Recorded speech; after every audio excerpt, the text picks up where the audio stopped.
Ladies and gentlemen, welcome back to another wonderful collaboration of the State of Wrestling Address and Let's Talk Business, a State of Business Address, if you will. I am the king of Egyptian shithouse read. It is Aeron Nix, and joining me are three fabulous individuals from the world of wrestling inside and out. Joining us after a brief hiatus, back is the man who puts the wood in Bollywood. It's Tanvir. Hello. Hi, everyone. Isn't he adorable? He looks like ours. We all look like we're like an adoption. This looks like a Zoom thing over pandemics for like adoptions. Like bring the child on and we'll see whether we're interested in, Please adopt me. I'm good at math. Your family's lovely to you. You don't need adopting, young man. Someone who might need adopting after this podcast, of course, is Mr. Clean, Anton Green, who's back in the house. Hey. And of course, where Anton Green goes, Gabe must follow, because the hitman is in the house. Gabe Shape. I was gonna say yeah, but I really thought you were gonna say I was like, I don't follow nobody. I go where I need to go, and sometimes I coast along. But never follow. So you're the one who does all the bookings then, yeah, for the business? Well, no, but still. I show up. I just show up. I'm my own man. Anton, put that in my diary. Good stuff. All right, well, as you know, every week we try and talk about the wrestling news on the State of Wrestling Address / Business Address. Not a great deal to talk about, apart from our good buddy Vince McMahon, who is keeping busy, it seems. Pretty hectic time for Vince McMahon. Not only is he recovering from spinal surgery and dealing with the upcoming merger between WWE and UFC, but he also finds himself in the line of sight of the law once more after he was served with a federal warrant and a grand jury indictment in mid-July. And while that may be the most concerning legal issue Vince McMahon faces at the moment, it is somehow not the most bizarre.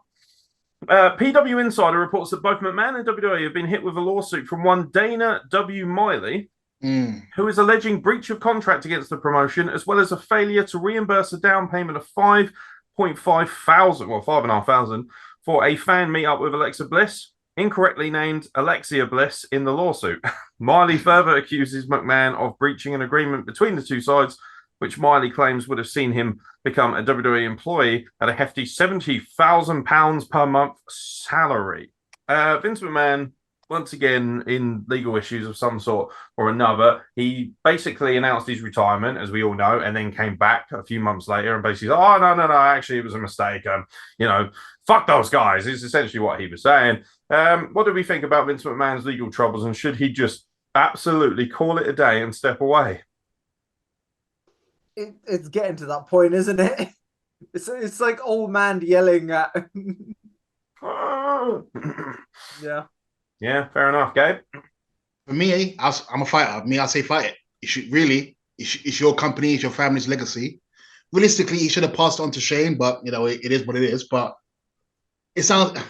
Again, I will state this. I don't agree if anything he's done is wrong. Sexually, monetarily, anything like that, I don't agree with it. But my thing is this: don't just go after him, go after other people as well. Again, I know it goes back to the thing about the Ed Ferrara sort of thing. Well, we're not going to do that again. But my thing is... Might be a bit of a stretch by comparison. No, I thought he's going to go back there because... Paying women to silence themselves, or Ed Ferrara having a bit of a laugh. Sorry, position. For me, the guy's done wrong. He's paid he's paid out to these women and everything. It's wrong. He left the company and everything. The company's being merged. Just leave him. When I say leave him, again, unless it's something where he's raped these people or stuff like that, yeah, do what you want to do.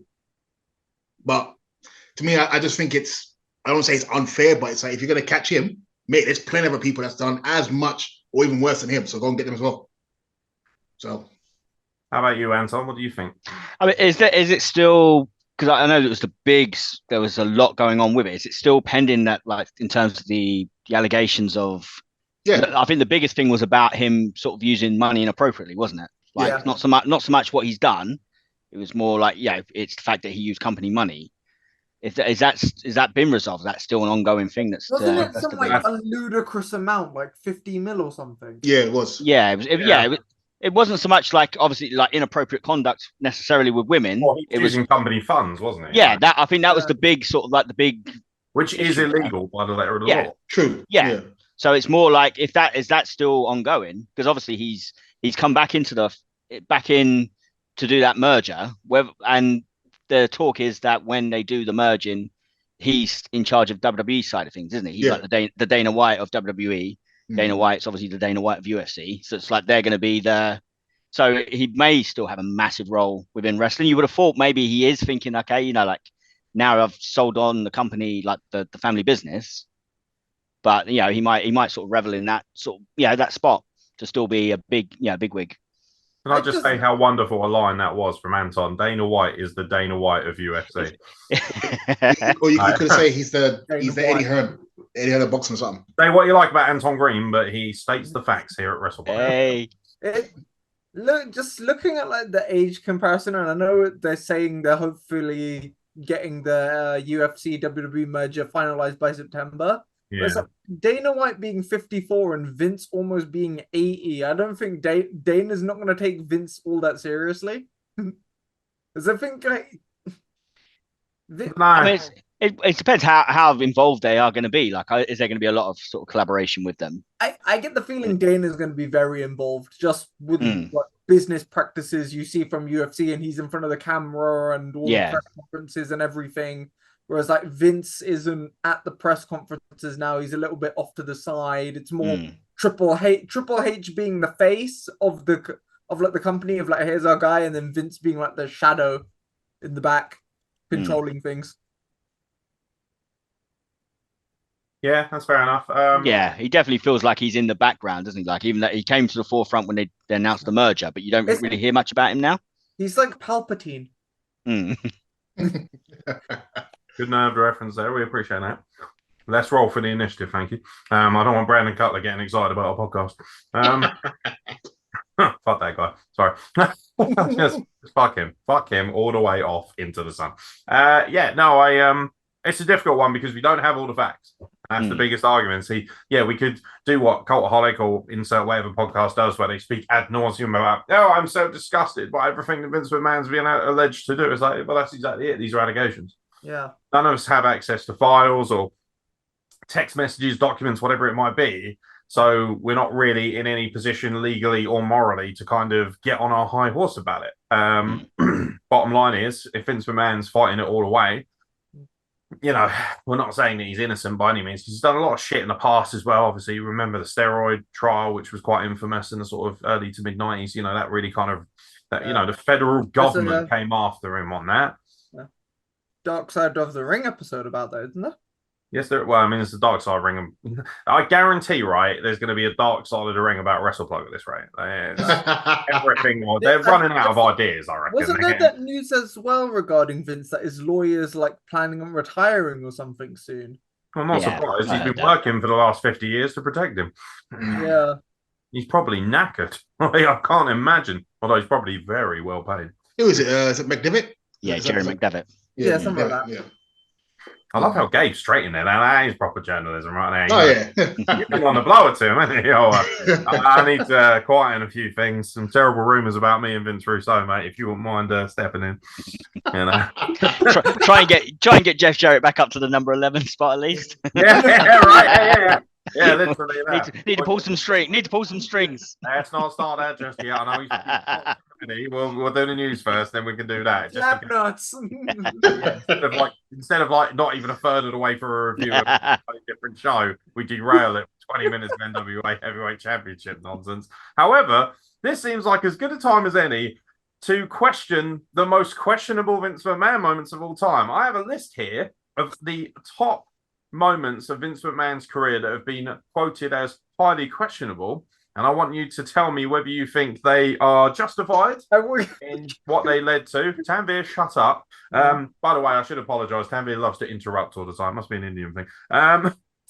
So these are questionable things that Vince McMahon has done. I want you guys to tell me whether you think they are questionable or if they're justified based on what the outcome was from those. And we start with Bret screwed Bret. I truly believe that Bret Hart screwed Bret Hart.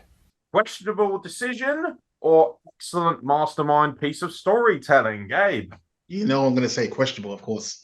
Questionable from a fan perspective. Obviously, I'm a Brett guy first What and was your foremost. reaction to that, by the way? Because I remember being a kid. I was like, what, 12? And I was fucking raging watching Raw when he said that. I was raging. Well, Anton will confirm to you guys. I hated Vince all the way up to the point when Brett came back and nearly destroyed at WrestleMania. Anton, true or false? Mm-hmm. Yeah, he held on to that grudge.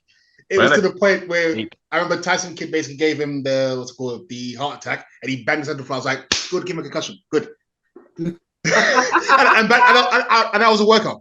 Again, I was wrestling working then. I was really wrestling by then. So it's like the fan of me was like, bottom. So good, highly questionable, or good for business? I think questionable for a fan, but for a business point, it was good. I can't knock it. Catapulted him into heel mega. Yeah. It was from there, business. Obviously the building for Stone Cold, but also through that, Mike Tyson came. And again, anybody knows Mike Tyson, especially even in '98.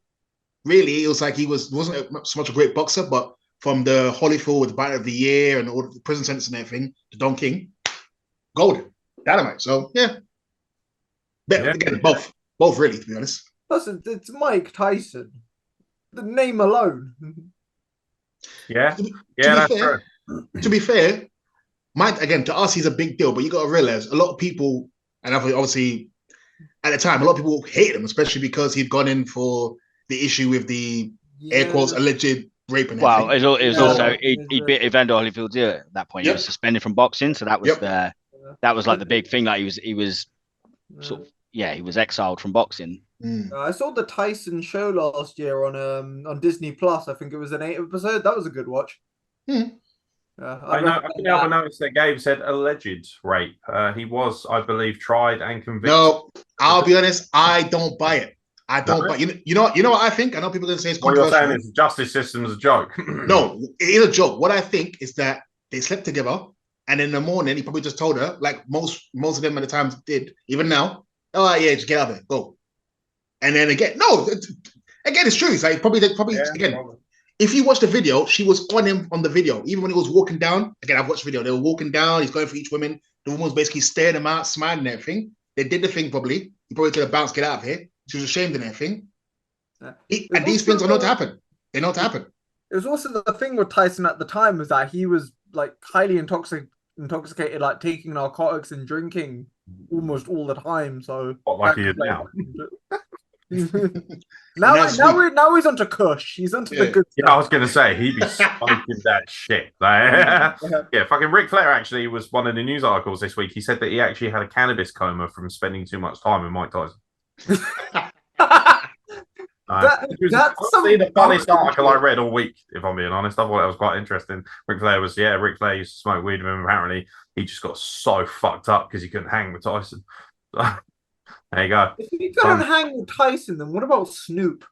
Can I just say, Anton Green looks extremely serious right now. In my house, not on. I'm Mr. Clean for a reason. Anton Green, questionable or excellent bit of business? Brett screwed Brett. I mean, the unfortunate thing is, it did turn out to be good for business. I think it was wrong what he did. I don't think he was justified in what he did. But it did work out good for business. So, I don't think, I struggle to say, oh, well, because it was good for business, that's the right, it's the right thing to do, because again, it's the ethics. I think what Bret Hart had done for him and the fact that it was his idea for Bret to go, that, and the fact is you made him your champion. You could have had somebody else take the belt off him. So doing a screw job on him was out of order, because it did, obviously now we just think, it's been brushed down. People say, oh, it's fine. I don't think it was. Like, it was that really genuinely hurt Bret Hart, like at that time, because he was he'd been a loyal company man, and even leaving, he'd been loyal to him. He'd done so much for him that you'd think. I think the idea of him just giving the belt up was stupid. I don't agree with that. I'll just come out on Raw and put the belt down. But you had plenty of other options. Give the belt back to the Undertaker. So, and switch it to Shawn Michaels that way or something like that. He had options, but he shouldn't have done what he done to Bret. But unfortunately, it did work out well for them long term, because they made tons of money off it. It launched his character, as we said. So, I don't agree with the decision. I think it was wrong, but it worked out for him. Yeah, the chain of events essentially led to him rescuing his entire company. Yeah. Along with obviously Austin being the biggest draw of all time. So yeah, like it's one of those things where questionable at the time, but ultimately in retrospect, not questionable at all. Good bit of business.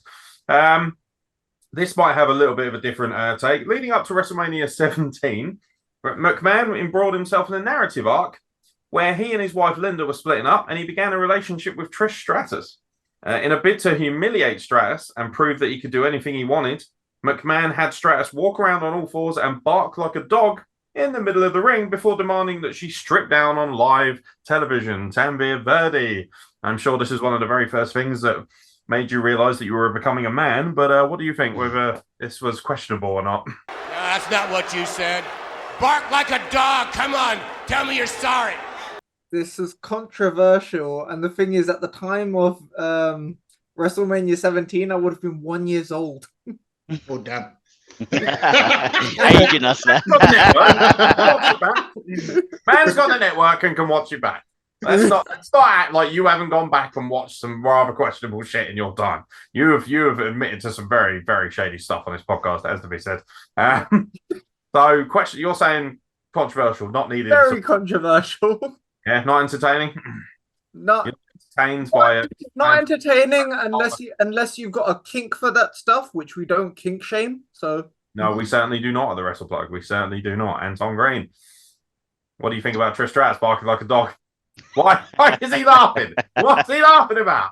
I mean, it was poor taste. I mean, I suppose to do stuff like from a story, like they done a lot of sort of poor taste stuff at that time. I mean, the one thing you'll say for it in its defense is that she got comeuppance on him at WrestleMania. But yeah, like that was kind of the whole point of those things, though, wasn't it? Like the Linda McMahon stuff is awful. Like he's like so she stays in a wheelchair. Like, yeah, exactly. I mean, that's what I mean. Like like it's not funny. Come on, it is. Like we shouldn't laugh, but it is. It's funny. It is exactly. The stuff he was doing at that time was meant to be like off the wall, just sweet zombie Linda.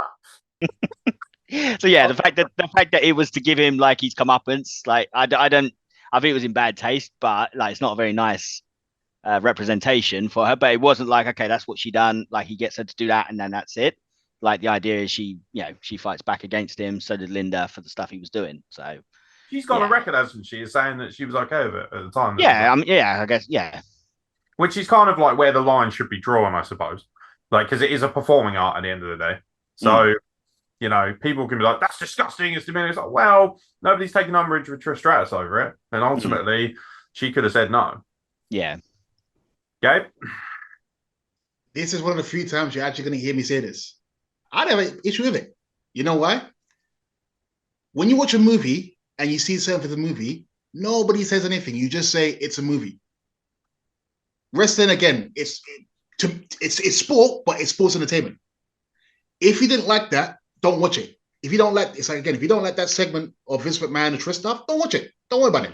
Although, to your point, there are people that do like obviously movies like exploitation movies have a bad reputation. They're not seen as like, so they get a lot of. But negative. The point, but even with the exploitation movies, they still get produced, they still get made, they still get nominated. I've seen loads get nominated for Academy Awards and everything. But what I'm saying is nobody says anything. They do. That's why a lot of them don't. Sometimes exploitation is like it's seen as a very underground. Yeah, it's not revered, isn't it? It gets a lot of criticism. No. It's still, there's a place for everything, so it still has a place. But to say like, oh, don't criticize wrestling because movies do it. Like there are movies that do it and they get criticized because. True, but like I said, I'm not saying it's great, but I'm saying that in terms of wrestling and things like, well, this again, it sounds like I'm saying it's this and that, but it's more in the grand scheme of things. Trish didn't have an issue with it. Linda didn't have an issue with it from what we know of. If it was that bad and like Linda said, I don't want to do it and Vince is forcing me, or Trish is saying, you know what, I can't go to work, Vince is saying I have to do this and everything, then yeah. But the people involved that are fine with it, people stop getting harder and stop making noise. Just shut up, watch it. If you don't like it, watch something else. Look, at the time, there was still WCW. That was just about still there, so you could go watch that. Yeah, literally, probably like hanging on by a week or I know. Go watch that.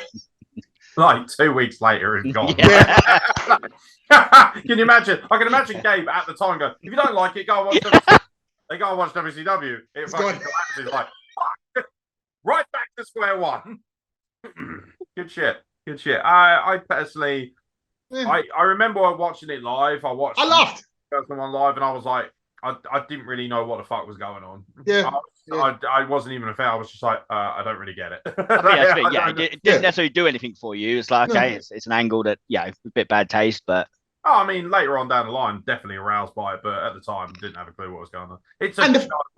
And the thing is, Linda got a comeuppance anyway. Like I said, it's not like again he just did that. She got up like a zombie, and you know. Can we talk about sweet zombie Linda for a bit? Because I don't think it's on that list. In retrospect, one of my favorite things I've ever seen is her just like in a wheelchair. Her acting is fucking jaw-droppingly bad. It's so good. It's that bit. It's like. It's the idea that she is literally a zombie and then she comes alive at a WrestleMania. She's like, I still remember when she was it her selling of the stunner? Oh yes. It's that bit as well when he's holding the trash can and he goes, "Oh shit," and then see him realize that he's not spread enough to take the low blow, so he just goes, "What?" It's fucking great. It's just pure. That match is pure carny bullshit. I love it. Absolutely. But I'll tell you what, watch it back. You know, what is it? 60, 70,000 people in Texas watching that live. The fucking place erupts. Yeah. Erupts for it. So, hey, if it tells a good story and it makes money, then it's not a questionable decision. However, the next one, I'm very excited to hear about Gabe's opinion. So, Vince McMahon once was backstage with John Cena. And, all right, Tambi. I know what's coming. I know what's coming. Put this up. I was like, I hope this is on here. I know what's coming. Go on. John Cena is stood there, and Vince McMahon obviously has had a little bit too much milk for the day, and walks up to John Cena and says, "What's good in the hood?" And John Cena says, "Just hold it down, trying to take care of business." To which point Vince McMahon replies, "Keep it up, I'm a nigga." It's a mad one. No, I know. It's the deadpan to Booker T and Charnel afterwards.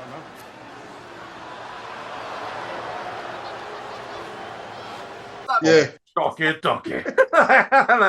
Yeah, like Booker T's face is like, what the actual fuck? Yeah, pretty mind-blowing. And obviously, the only thing I really like about it is the fact that obviously the only other high-profile use of the N-word is Booker T himself, isn't it, in WCW with Hulk Hogan? Hulk Hogan, we coming for you, nigga.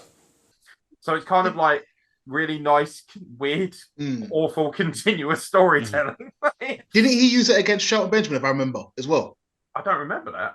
I could be wrong, but I felt like he said against Shelton Benjamin for some reason. But I might try and, if I can find it, I'll splice it. You may not realize this, but you're an African American. But yeah, like Gabe, what did you think when you first saw that? See, to me, again, I remember looking at it just thinking, but more because I was just thinking, I don't like the word in general. Again, I mean, so, and I know, especially in America, black people use it with each other. And I've told Anton, anyone who knows me, I'm like, bro, don't call me that.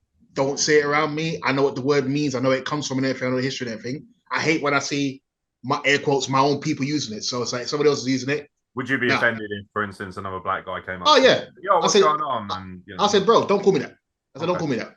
But like I said, it's more because I know the history behind it. I know people will say, oh, it's been some long ago, but it's like I hear that. But if there's a derogative white word, you don't want to say it. Yeah, but I don't say it, but it's like, if it's a derogative white word and I say it, you'd be like, yeah, don't call me that. So to me, it was more like, But again, my thing is, I wasn't offended because I'm like, I hear black people call each other that all the time. So it's like, most woke people are going to obviously kick off and say, well, it's an old white man saying it to a white guy ostensibly trying to pretend. For me, now, I wasn't offended. I was like, okay. Anton Green, were you offended by Vince McMahon using the N-word? I think it's the intention was he's trying to be cool, portraying himself as out of touch, trying to be hip. Yeah. And that's what they were going for. It wasn't used in the context of calling somebody so that's where they were going. It's you can say it's ill-advised to have done it, but that's the vibe you got from what he's trying to go for is basically like, I'm trying to be hip, I'm trying to be cool. And the idea is you're going to find yourself out of touch. And even obviously they purposely had Booker T there to be the one to sort of look at it and like, tell me you didn't just say that. Like, where's a black guy to sign off on this, pal? yeah, exactly. He got like for his point of view. Okay, I'll get.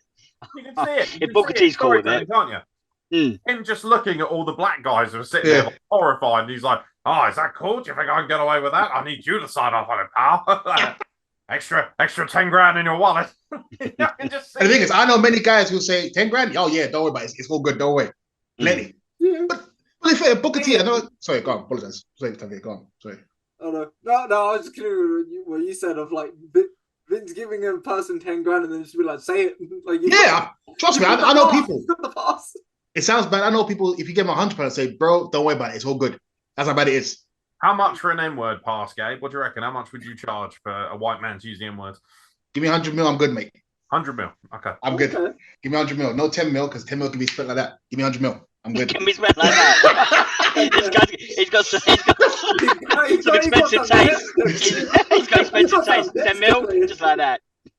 Remember, what fucking loan sharks have you been using?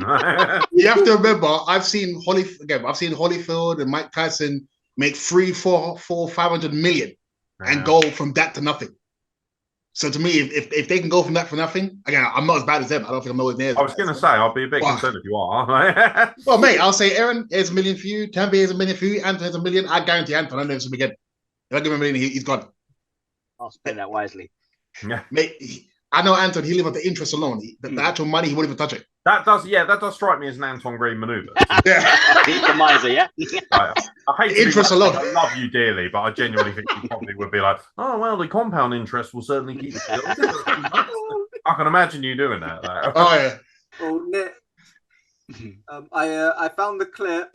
Vince calls Shelton Benjamin African American. Yeah, I know. That's send it to my Facebook Messenger and I'll splice it into the podcast. Oh, okay. Because I remember thinking I've seen that. I'm sure he's something else. That is there. I'll splice that, and I'll try and splice in all these Vince McMahon moments so people can have a bit of fun with them as well. Although I expect to get hit with copyright very, very quickly. So it is what it is. All right, Vince McMahon firing CM Punk on his wedding day. Yay or nay? I've got an insatiable appetite for life. That's just bad taste. To me, it's bad taste. However, I'll go first. It's bad taste, but you know what? No, and again, nothing against CM Punk. The average guy, these sort of things happen to all the time. And I'm not saying that it's good, because it's not good. But it's like, mate, you're not the president. You're not someone who's, untouchable. Yes, it's unfortunate that it came on your wedding day, but these things happen to many people. You think it was an accident that it happened to be on his No. I think it was on purpose. I do think it was on purpose. I know it was on purpose. But at the same time, it's like, mate, you've made your money. Yeah, it's the thickest move and everything. Leave it. Again, you didn't want to be there. You didn't want to be there anyway. So it's like, okay, from that point. Yeah, but it's spite, isn't it? There's no need for that sort of spite for that. Just leave it alone. Like, if you know it's purposely, it's his wedding day, wait. Like, But Vince McMahon's what I'm saying. No, I know, but that's what we're saying. No, but we're saying, like, are we going to call him out on being an arsehole, being spiteful? Then that's a nasty thing he did. No, of course it is. You don't need to have done it. Like, so yeah, it's wrong. There was nothing to gain from it from his perspective. So if they did it knowingly, thinking, yeah, we're gonna just a little niggle at him, like, why? Just leave the guy alone. Let him. Careful, Anton. Get married. I just realized. Yeah. Basically, niggle or niggly is another word they use. Hey. Yeah,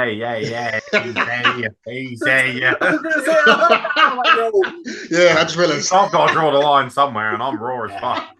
You've got to have that 100 mil ready if you want the pass. Mate, give me that. I'm all good. I'll give you $1 million. And they're playing up to his national stereotypes there with way too much money to burn. Seeing as we just heard the racism door is very slowly eking open. Isn't it a bit concerning? Yeah, no, to be honest, for me, it's just poor taste. Questionable, obviously, it's questionable. Yeah. For me, it's actually one of the worst things on here just because it's got nothing really to do with wrestling. It's just you being a cunt. That's all that is. So it is what it is. The one that really did leave a bad taste in my mouth is when he interviewed Brian Pillman's widow the day after Brian Pillman passed on Raw. That is fucking horrific. I cannot believe at any point that got to the table of creative, never mind on TV. That's got to be similar if they interviewed Owen Hart's wife right after the incident. That's so fucking bad. on their part of like, oh, your husband's doesn't just died. You ever seen it? You ever watched it? It's really fucking horrible. Yeah, we're not like you can see the pain in her face. Like she is not comfortable at all, and it's like at no point was this a good. Like for me, it's probably number one on this list. It's horrendous, absolutely horrendous. Like just bad news. Anyone want to add to that? I mean, it's poor taste, isn't it? Yeah, I agree. That's just grim. I'll tell you what is in poor taste. The next one, I can't wait for this. Vince McMahon wanted an incest storyline with his daughter Stephanie. Goes, the man of God has left. I'm gonna come up there and I'm gonna blister your little fanny till it turns blue. No. I mean, Stephanie is an attractive lady, but that's your daughter, man. About to say, I was waiting for that last. But hold on, I won't go to justify because it can happen in movies. If they run this in Alabama, I want your justification. Are we back on the fucking washing machine thing again? Or... No. What did you say? He says, I said it's a storyline, isn't it? It could happen. No one's going to get on a movie about it. So okay, don't do that. No. Don't do that one. No. What I would say is, for me, morally, hell no, no way. Yes, these things can happen in me, but also you can look at it from a what's the word I'm thinking of? Is it social awareness? Social awareness that, unfortunately, was it Joseph Fritz? Remember the Austrian guy who basically Joseph Fritz. Fritz. I cannot believe Joseph Fritz got a shout out on our podcast. No, but again, I'm using it as a case study. Obviously, he had an incestuous relationship with daughter, all that sort of stuff, had kids and everything. Again, not good, but also in a sick kind of way, it could be like a social awareness. Okay, these things do happen. Yes, it's not good, but we're also putting it out there. So again, for me, no way. But also, again, Steph was up for it. She was up for it. Again, she wasn't, was it? No, I don't think she was. That's no. When I say up for it, pass. If I remember, there was like, I think it was a SmackDown. It was when she first married, air quotes, married Triple H and the situation. Yeah. And if I remember, like Vince was basically like looking at her, and he's looking down at her chest, looking down at her, and she kind of smiling. If I remember, I was like, huh? No, that did actually happen. Yeah, that's something. Yeah. They certainly hinted at it. But she smiled. She smiled at you. I mean, it wasn't like, oh, she just sat there and I didn't like it. So, again, no good. On the OP Radio podcast, Bruce Pritchard revealed how the concept came about and that he was one who shut down the idea before it gained any further traction. It was during the time when Stephanie was pregnant and Vince was trying to figure out if he could work that into a storyline. It was an entire Sunday, an entire day of my life that I will never get back. The fact this conversation was entertained for as long as it was is concerning, to say the least. Yep. So obviously it was kiboshed by a large amount of people, even Bruce Pritchard. Who is an incest baby. Hey? They pitched an incest baby. Yeah, I heard about that. Yeah. Pornhub. But I was going to say, didn't they do that in WWE as well? Was it Rick? Again, I know Vince Russo, bad taste. Again, this is me saying it. Bad taste by Vince Russo. I mean, didn't they do this Mae Young's son.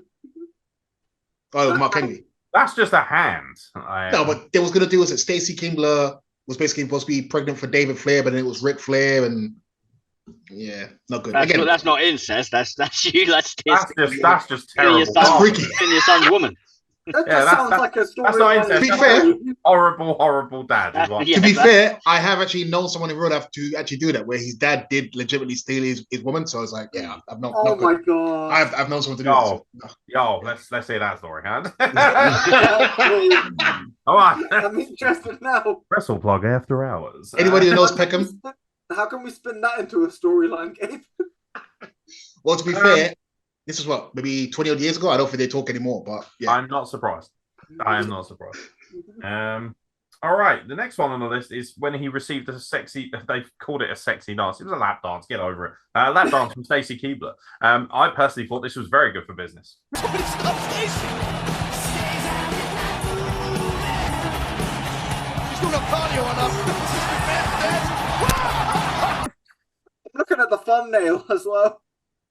Nothing. It stood the test of time, isn't it? As a meme. Yeah. It's like it's still going. Still going strong. Embarrassing. Oh wow! They've used it for practically everything. That's sort of anyone getting excited by something. What's not to like? Like you got the greatest gif of all time out of it. Yeah, Me too. Me too, people. Is fucking peng. Like, so, you know, like I personally don't have a problem with it whatsoever. It was comedy, wasn't it? It was comedy. Like it's not even like it's like the idea is it wasn't even like nudity or anything like that. Like even close to that. It's literally her just dancing, putting her legs on him and stuff, and he's just going crazy for it. I don't think it's a big deal. He just collapses off his chair. Yeah. I think that's in better taste than some of the other things we talked about. Amber, how old were you when that happened? That was what, 2002, 2003? How old were you? I would have been 3 to 4 years old. Really? Jesus, you are fucking tiny, ain't you? Bless you. Yeah, fair enough. When was the first time? What was the first thing? What was the, just out of pure curiosity, who was the first like diva that you sort of saw in WWE and thought, oh yes, please? Like, when was the first time you watched a women's wrestling and thought, yeah, definitely that one? I can't really think. For some reason, oh no, I can pinpoint it. Mickey James. Okay. I was very attracted to Mickey James. Yeah, I like freaks, so I was like, yes, please. Yeah, likeness. I ain't apologizing for shit on this podcast. I ain't apologizing. Stacy Keibler though. Hey, Stacy Keibler though. Still. Yeah, still incredible. I mean, do you see what Trish Stratus put on Twitter yesterday? Jesus, Lord Almighty. That is my come to Jesus moment right there. Vince McMahon carrying on the show after Owen Hart's death. Yay or no? No way. Nope. That's bad. Nope. Yeah. To me, people could say it's money. No, if I guarantee if it was Shane McMahon, as you know what, to be fair, I wouldn't be surprised if it was Shane McMahon. He probably still might have done it, to be fair. So, do you think it's one of like those old school mentalities where it's like the show must go on? I think that's what they looked at. Yeah, I think they looked at it as that. Which, I think that's the thing. Like somebody died there, and it's I find it hard to.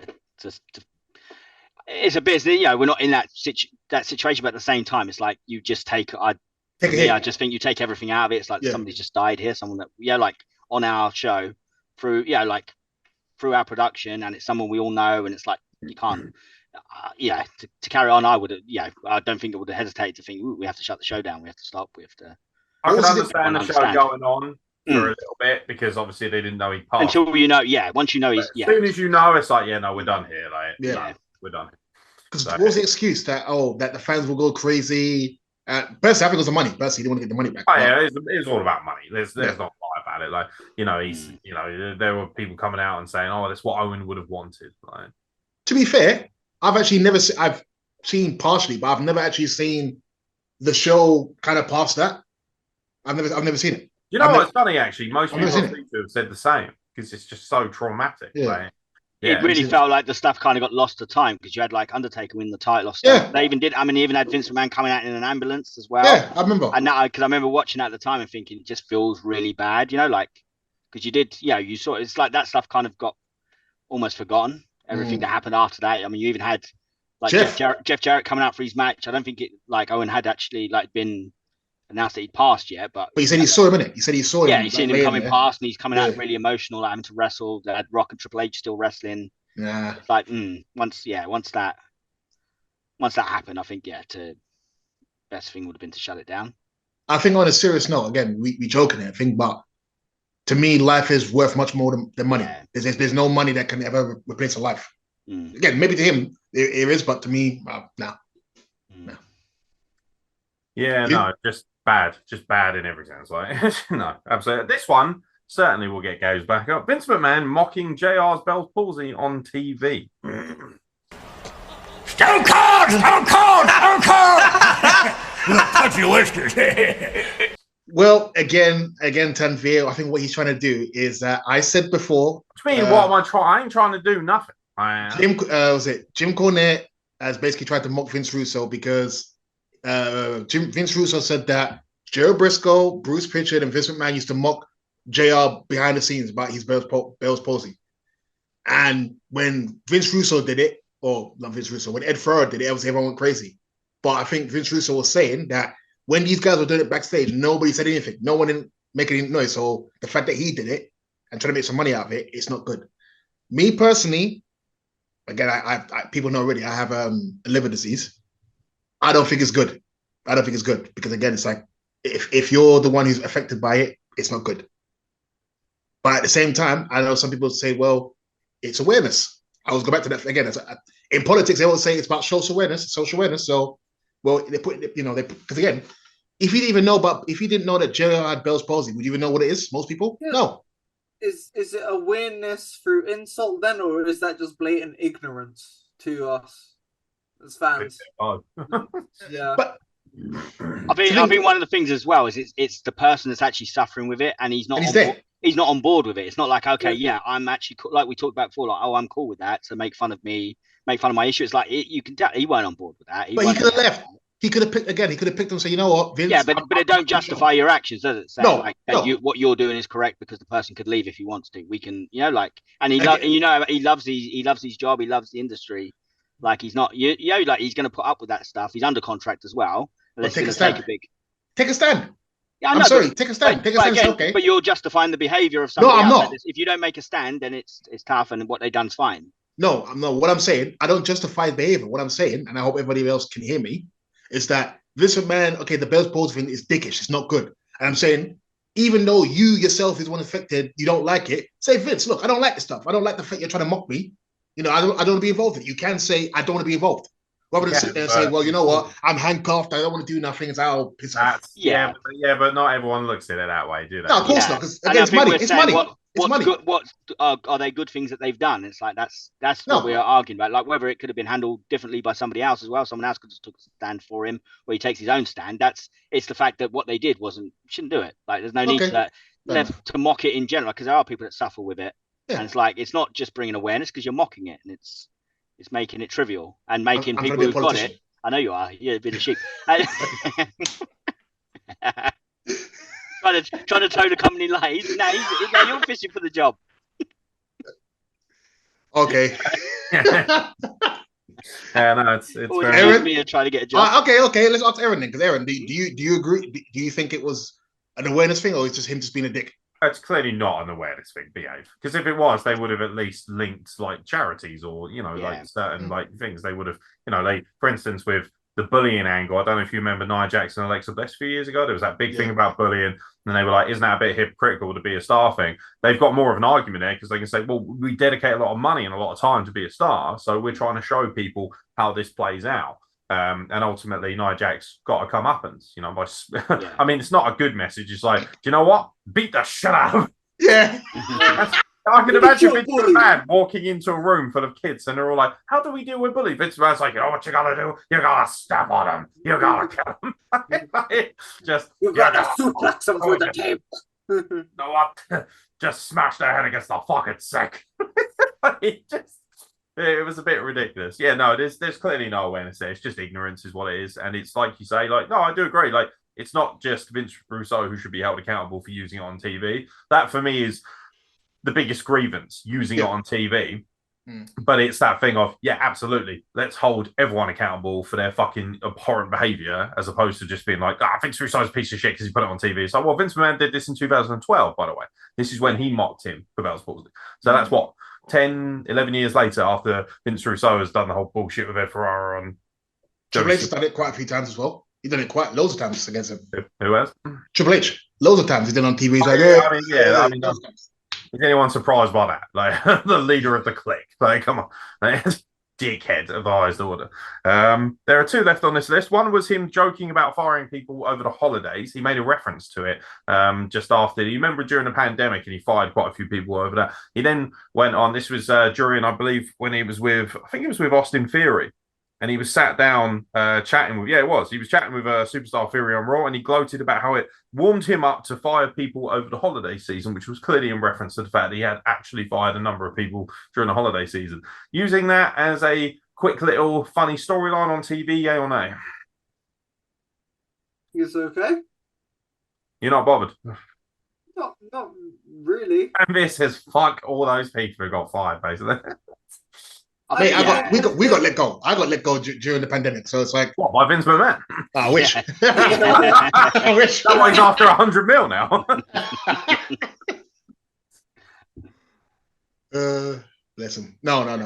Again, I don't think it was good. It's pretty low on the list, I'd say, of bad things. Yeah. Which isn't a good thing, is it? That's not nice. It gained nothing really. Like it's a throwaway comment that could just sort of be a bit. It just makes you a bit hurtful, but it's not the.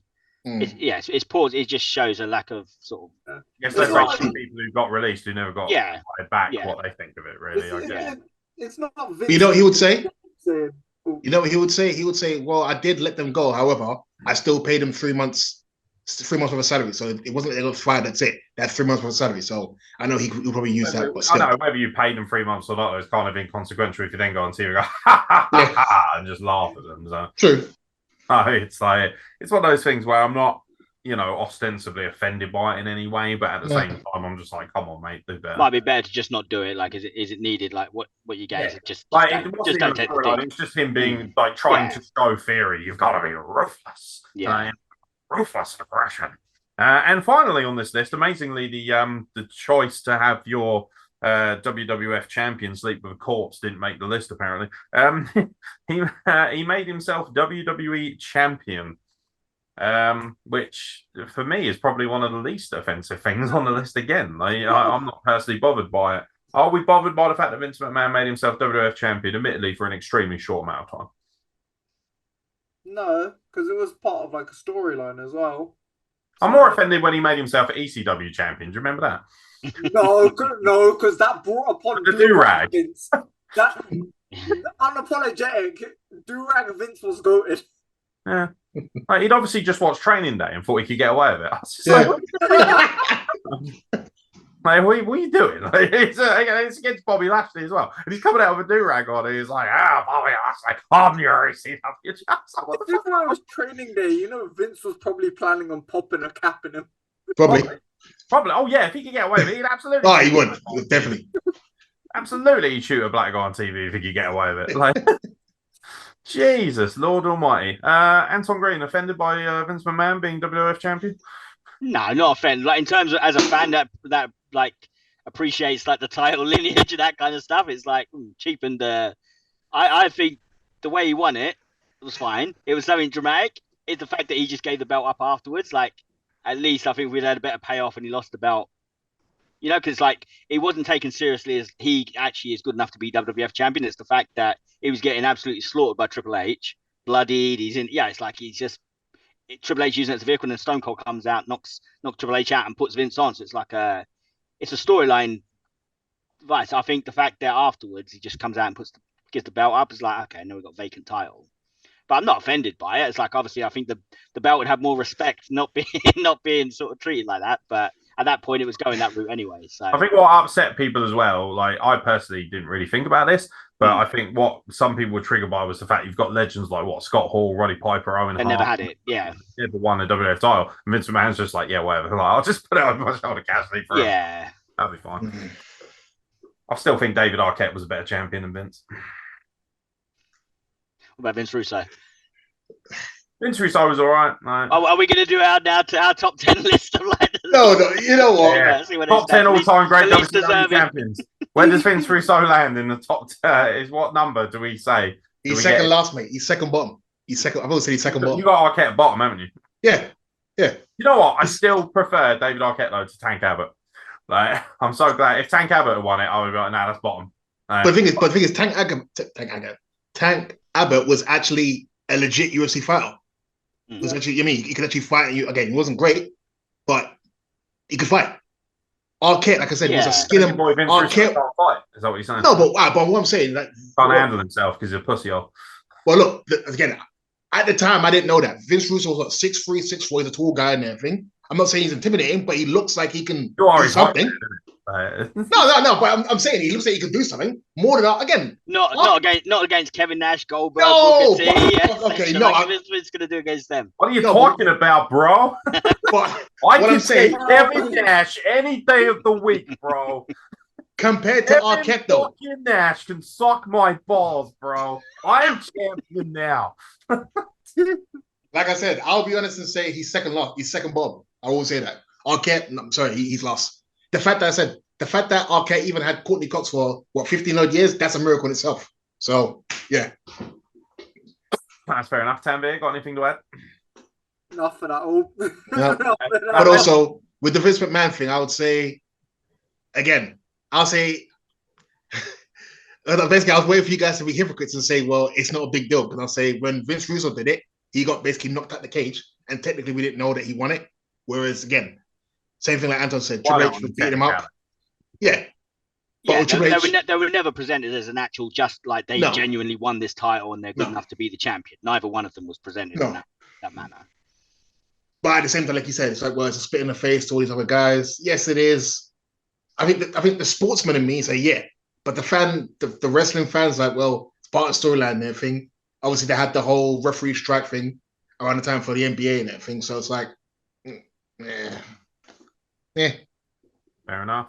Yeah. All right. Shifting gears back to the news. Wardlow says he feels depressed. I don't know if anyone heard about this. Wardlow has not been seen on AEW television since the debut of AEW Collision, where he failed to defend the TNT Championship. And during an appearance at Terrificon, fuck off. Mr. Mayhem opened up about the impact that it's had on him. He said, so I've been off TV for almost a couple of months and I've been very depressed, Wardlow said via Fandom Spotlight. Wrestling is my everything. It makes me happy. Today, I feel like me again for the first time in months, he said, when he went to this con of sorts. I think it was like just a big con of big wrestling meet. And he said, this is the first time in months that I felt like myself. So I just want to say thank you guys for coming out because you guys really, really flipped a switch in my mind and my heart that I needed today. Interesting comments, really, that Wardlow feels depressed not being on TV. Is this really a direct indication of how shit Tony Khan's booking is that Wardlow can't get on TV? I was going to say, do you think he's depressed because he's in AEW? Well, yeah, that too, yeah. You can always leave. You can always leave. You can always leave. Again, are you going to leave a contract of that amount of money if you've got... Because it's not like he's got guaranteed money over at WWE right now. No, but you see, my issue is this. Again, depression is a serious thing. Yeah, it is. I admit depression is a serious thing. But you see, when people say, again, these guys are going like, oh, I can't leave my contract. You can. Nothing's stopping you. No one's saying, again, not in a bad way. You're not enslaved. You're not basically being told, you know what? If you quit this contract, basically, you and your family, you're out in the street, you're basically going to kill you. It's about choices. Vince McMahon does, by the sound of it. Well, he does, yeah. You want to leave? Oh, you'll leave. To me, it's that thing of where, okay, yes, the money he's making in AEW, you ain't going to make that in WWE. But at the same time, you don't have to stay. No one's holding against you. Again, like I said, you can do therapy, you can do these Someone things. tell Dolph Ziggler that, for the love of God. Man, he loves the money. He loves the money. So that's why he's staying. I'm like, fair play to you. But, I mean, to me, I'm always at 50-50. Yes, the pressure's not good, but at the same time, no one's holding against your will. Yes, you can say, oh, it's the money. But really, if you really hate your job and you're that miserable, are you just going to sit there and basically stress yourself to death? To Wardlow's credit, he hasn't actively said, I'm depressed because I'm not on TV. He's just said... That's what I was going to say.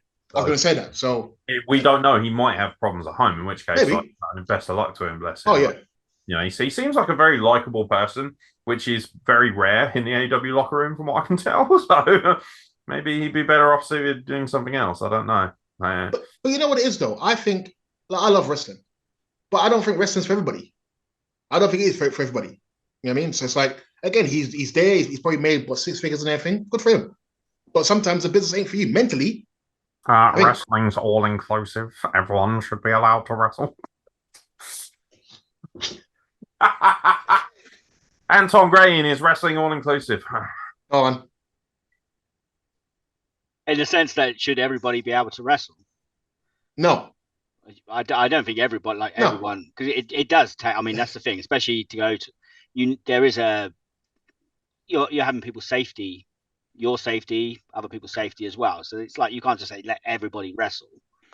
But I mean, fans have do you feel like the fans have blurred the lines too much? So a lot of fans will go on Twitter or whatever god-awful fucking social media platform and they'll say, wrestling is for everyone. Everyone should be allowed to be in wrestling.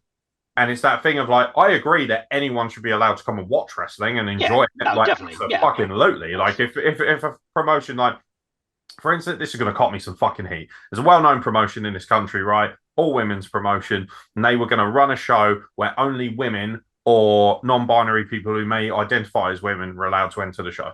For me, that's fucking bullshit. That is as in the crowd. As in the crowd. Yeah, they were legitimately saying, and I personally, don't get me wrong, I think all women's wrestling as an idea for a promotion is absolutely fine. But at the same time, it's that, flip it on its head. Again, we're still having this problem. I went on social media today. I've seen loads of people kicking off saying, "Oh, I've noticed that loads of promotions still aren't booking women's wrestling." And it's like, well, you know what? It's a business at the end of the day. And also, let's not presume that every single woman wants to wrestle in every single promotion as well. But for me, it's that thing of, do you want to be a wrestler? You want to be a star? You want to be on TV? Work fucking hard. Hey? No, that's not yeah, for me, I'm like, no, seriously, like, it does anger me as an individual who literally sacrificed everything to do what he does today. And then I see fucking marks on Twitter who are like, oh, I should get an opportunity to be a commentator because I spoke once at a fucking, Yeah, I think that's the thing. It's like everyone should be welcome to have a go, but not to say, regardless of your like talent, your like that you get to be like everyone should be an opportunity, but if you're not good enough to do it, or you don't put the drive in, you don't have the drive to do it, then no, like, you shouldn't be in the industry, because it's not at the end of the day, like I said, not only is it like you want to make money, so you want the best of the best on these, especially when you go up to a certain level, but also, like I say, it's actually, the actual physical side of it is having people's safety, your safety, other people's safety in your hands. So there has to be, and if you don't have the drive for it, it's like, then obviously other people are going to go ahead of you. That's in everything, in all walks of life. Yeah, in all walks of life. The best. If you put more effort into it and you're better at it, then you're going to go ahead of people that just want to be a part of it. Yeah, there's something to be said. Like, again, if you just want to be a part of wrestling and you're decent, you're safe, then still be a part of it, but it's going to be a lower level unless you've got the real drive and and if you've got the talent to really excel, then you're going to go up higher. Ideally the cream rises to the top. If you look at UFC, for example, when it first came on, I remember literally you had karate guy, you had judo guy, you had literally basically guys from the street literally coming there against guys who are legit tough guys and literally get destroyed. Again, I would always go back to that, the one I'm talking about, Anton, the one where the judo guy literally rolled him up and the black guy literally was elbowing him non-stop in the head. Gary Goodridge. I think. And he was bad as fuck. That was a bad motherfucker, that was. Man. When you have situations like that, again, like you said, he's a tough guy, he's a judo guy, he's a boxing guy. These sort of situations, you say, you know what, we can't have any guy. You have to be a legitimate fighter with some sort of background behind you. And the thing is, not a bad way. Yes, from a spectacle point, it was good. You're seeing Tank knock out fat guys and these nobodies, but at the same time, when it was quality, when you had again like T. Ortiz, Randy Couture, and all these sort of people, it was good. And you could say, okay, these guys are quality, these guys are good. It needs to be this way. It needs to be this way because, again, like I said, the Gary Goodridge thing, if he had killed him, for example, especially in America, I'm near enough sure that his family, the guy on the floor, would have sued him and probably won. Yeah, that's the thing. If you put novices in there against real skilled people, then things can go wrong. I mean, I know like wrestling is a work, but at the same time, there still is, there still is your health and safety. It's a skilled work. Yeah, exactly. So it's not just it's anyone should be taking risks, putting people in these type of slams and dives and and jumping on people. It's like anyone should do it. No, you even see like well trained people get injured. So what do you think is going to happen if you just let anybody have a go? Yeah, for me the bottom line is the concept of alienating anyone at a show, whether you're all women's or all male, is just fucking stupid. I don't. I mean, that's at the end of the day. How about just fucking run a wrestling show and let fans buy their tickets? I don't think you should be saying, you can't go and watch women's wrestling live because trying to make a statement by saying, we're trying to how is that creating equality by saying we're an all women's promotion, so only women can come and watch this one show? Yeah, separate divide. Ridiculous. It's absolutely ridiculous. It's a fucking stupid concept. But I'm sorry, but it is. And it's also very, very bad for business. I agree. Never mind the personal aspect of it. It's bad for business. But yeah, when I see people on, when people message me and say, you do so many things in wrestling now and it's amazing. How did you get in? And I give them advice. That's one thing. I really appreciate people want to ask me of all people for advice. I don't think I'm very high up the totem pole. But it's that thing of, when I see people who literally have done nothing for our sport, haven't trained, haven't got any fucking professional background or whatever, and they're just on there whinging about how they're entitled to opportunities in our sport. I'm like, fuck you. Go and earn them. Work for it. Like, it's the bottom line is hard graft, isn't it? Like, you know, nobody wants to work at a job where it's almost like, you know, the boss's son kind of concept, you know, that comes into play. But you know what it is, though? I blame society for that. I blame society. Again, people are going to say, oh, Gabe, you're being too old school. I do, to a point, agree where, you know, not so much, okay, you have to basically work to kill yourself, but work smart. Yeah. Work smart. Don't, again, it sounds bad, but a fool will basically work and kill himself and have nothing left, if that makes sense. Yeah. But it's like, I know that in today's society, literally, it's like, what is it, Anton? Was it you get a trophy literally for participating? Participation trophy, yeah. I hate that. Like I said, I always say, because again, I grew up with the concept, again, the way my family grew up and the way society I grew up in, first is first, and silver is the first loser. Again, I don't agree. Wait, hold on. That's still an achievement. Hold on. It's still an achievement, but the goal is always aim.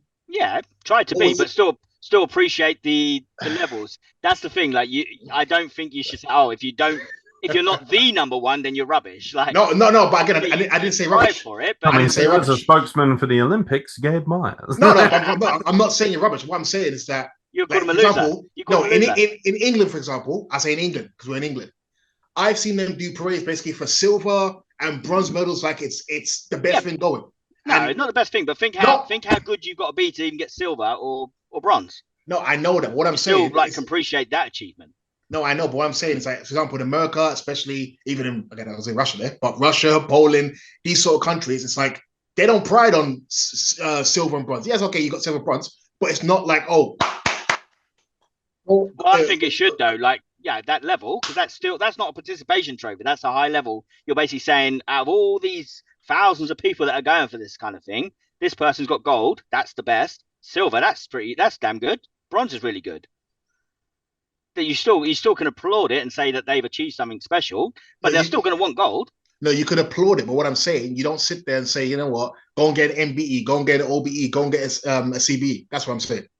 Like, for example, anyone who watches boxing, do you know Audie Harrison? Mm-hmm. What did he do? I think he got, supposedly, was it a silver or something in the 2000 Olympics? He got gold, didn't he? Was it a gold? Okay, fair enough. I apologize. Gold, yeah. Okay, wrong guy then. Okay, I apologize. I thought I'll Google it and check it just for facts, because I think he probably did have a gold. Motherfuckers coming at me. He probably did have a gold, but again, it's like you know, again, if he had a gold, I can't use him. Your boy's falling apart now. No. You didn't come with the right. You needed to come with the. Yeah, he won gold in the. Okay, never mind. That's killed your point now. Yep, never mind. You used the wrong figurehead to try and prove your point. Never mind. Go on. The important thing is you tried. Oh wait, no, is it because try? Loser. Yeah. I know, Senna. It's a difficult one because I kind of lean more towards Gabe. Like, I think we should show ultimate glory and, you know, law for people who win. But at the same time, like, for instance, nobody's like, you know, like, yeah, okay, fair enough, well played. Like, for instance, a team loses the FA Cup final, right? Well done for getting to the FA Cup final. You put in a good effort. But ultimately, you even see it with players, though, with football players. How many times have you watched the cup final and the team that came runner up, they take their medals off as soon as they put them over their necks? Like, fuck off, I don't want that. Yeah. I personally wouldn't want that. No, I wouldn't want either. And finish in second. No. Like, there's absolutely a certain degree of pride that should be in the fact of, like, you know, I made the Olympics. That's amazing. Then getting a you know, any kind of medal is that's still an incredible achievement, because essentially what that is top 3 in the world of what you do, which is very cool. But if I'm, for instance, if I get bronze or silver, I'm more gutted that I didn't get gold than I am. But that's you personally. That I won silver or bronze. Yeah, but that's you personally wanting more, and I think that's a good ethic that you wanted more. But anyone else shouldn't be downplaying your achievement. No. But you can feel deflated that I'm not gold, and that's what I'm going to get next time, and I'm not satisfied. That's fine. And really, you should be proud of what you've achieved, but you're not, because you're driven to do more. But everybody else should not be calling you second loser, like first loser or whatever, because everyone else should say that's an amazing achievement that person does. Second best in the world. Second best in the world at whatever that competition was. No, what I'm saying, when I say it's first like loser, glass half full or half empty. Are you the first? Are you? Wound up Mr. Clean, aren't you? Look well, out. see, no. I told you. No, but I told you there's some points. What I'm saying is that, like I said, I understand. Obviously, yes. Again, growing up, obviously, you're the first loser, you're second. But the point I'm making is, I'm saying is that in today's society, especially again for me, who's actually watched sports most of my life, I think especially the English/British mentality is yes, first is the best, of course. But I'm saying they celebrate too much bronze and silver as if it's gold. That's what I'm saying. And to me, it's like, no, silver and bronze, yes, okay, like I said, especially Olympics, congrats. But at the same time, like I said, work to go and get the gold. Not that, if you're a silver medalist, bam, that's like I said, there's silver, again, for some reason, I constantly think about it and I should know it. But I know, especially, for example, in football, with Liverpool in 2007, was it Peter Crouch and I think it was Glenn Johnson? They're basically part of the Liverpool squad who was on up in the Champions League to AC Milan. They got an MBE. And I was like, huh? But basically, again, it was basically because they were part of the team who got into the Champions League final and most of the team was foreign. And I was like, no. MBE, again, I don't know about you guys, but MBEs, OBEs, these things you should be getting it for spectacular, miraculous things, not because you're, runners up. But yeah. Canberra, what do you think? You're very quiet over there. Glasses are down. Here we go. It's a tricky one when it comes to that. I think with the gold, silver, bronze analogy of the Olympics, it is that thing of to quote a movie, a very famous one, there can be only one. Yeah. There can be only one. And that's the thing. And it's when it comes to other competitions, like coming second as a loser, but I think like Aeron said, when it comes to the Olympics, it's different because it's much more heftier in terms of weight. Of like, you're the second best in the world. Like that's heavy. Yeah. It's like if you come like second in the FA Cup final, you're like it's a game at the end, and it's like, yeah, take off your medal. So you do get pissed off, but with the so it is different.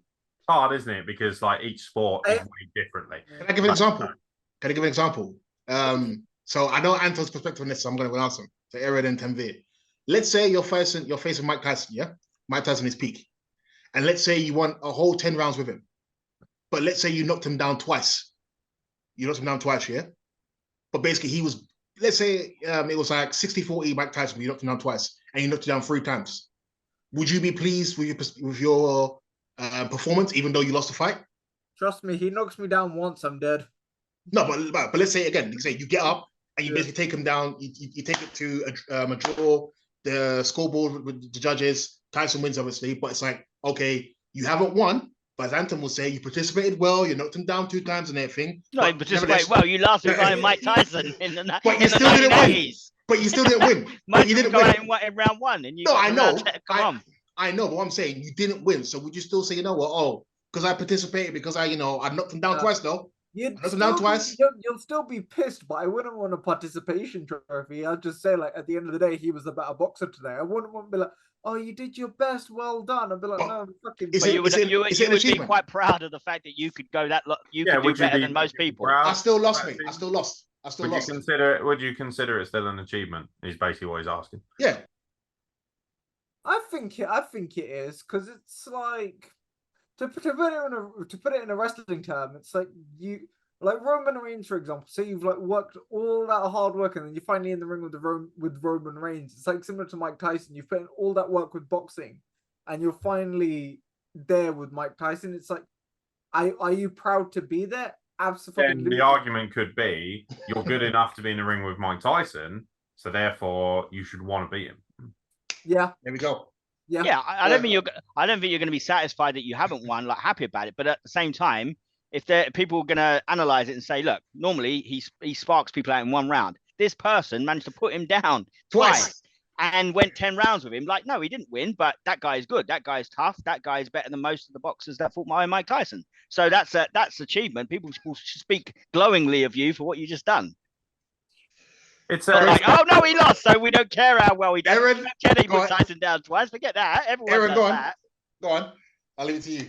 Thing is, like, obviously, each person's going to have a very different personal aspect to it. Me, if I'm good enough to be in a ring with Mike Tyson and people are saying, this guy, you know, I've got to that point where I've got whatever, insert heavyweight WBF championship, whatever, fucking God knows how many belts they got now. You know, like lineal bullshit, whatever.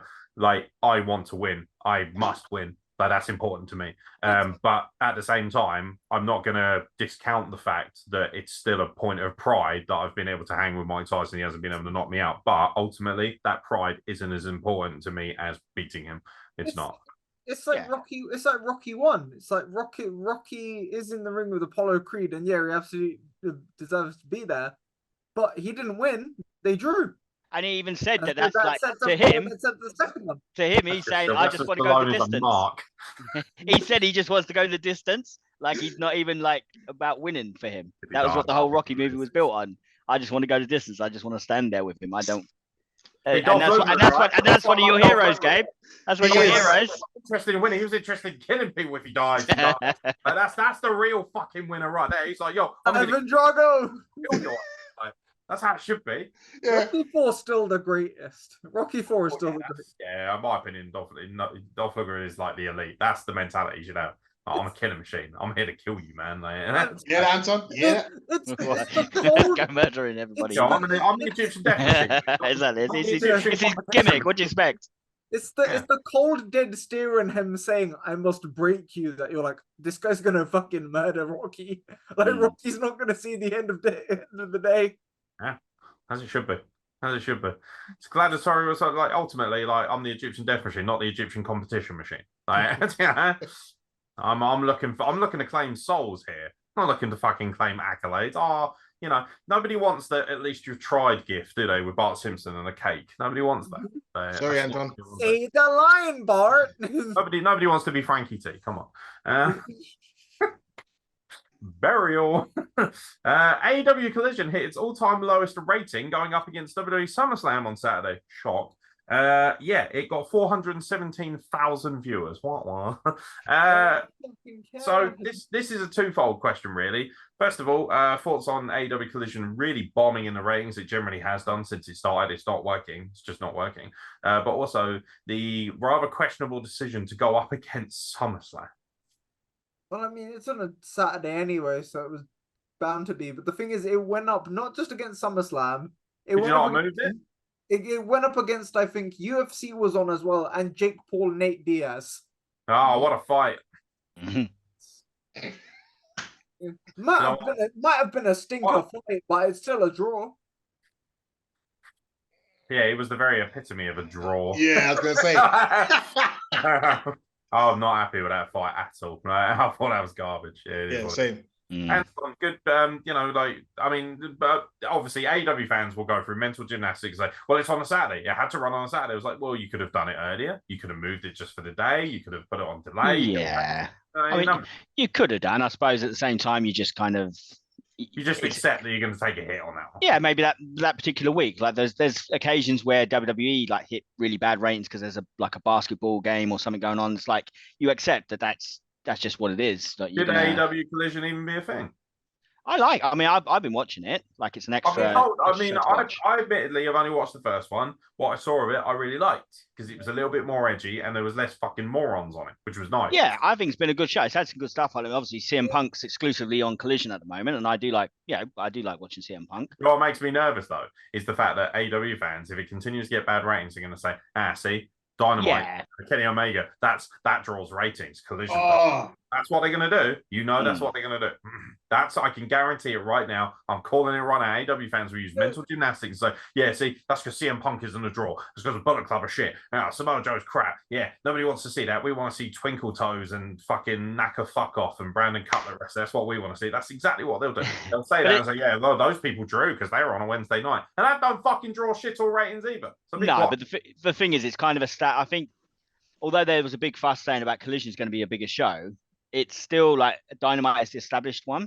Yeah. Like you have Raw and SmackDown. Like it was always like Raw was seen as like the A show because it's the established one. So Dynamite still got that going for it. It's been going, when did they start? Like 2019? Yeah, 3.5 years now. Yeah, 4 so years. about 4 years. Yeah, so you've got that establishment already. Collision's just coming in, so yeah, there is like you're going to think, well, Dynamite's the one to watch at the moment. You know what I was going to say for me? If something is really, really good, I don't care what you're doing, whether you're outside, whether you're a pub, whether in your house, you're going to watch it. So, and I always joke with Anton, I always joke with Aeron when I say there's supposedly 100 million AEW fans. So if you guys are out there, why don't you watch it? If you guys love it so much, why do you watch it? To me, it's like, well, it can't be that good because again, you didn't watch it. If Kenny Omega's that big a draw, how come? Like, I think Impact, when he became Impact World Champion, it's still only maxed out at about 100,000. Mad, isn't it? Pretty good, but like it was still getting like on average 50 to 60k. And it's that thing of like, oh, Kenny Omega's amazing. It's a massive draw. Oh, did you watch Impact this week? No. Well, shut the fuck up then. Like, you know what I was going to do? I was actually going to ask a follow-up question to this because I remember hearing something. Such two. First one, which again is probably past already. What do you think of the fact that AEW rejected Bret Hart?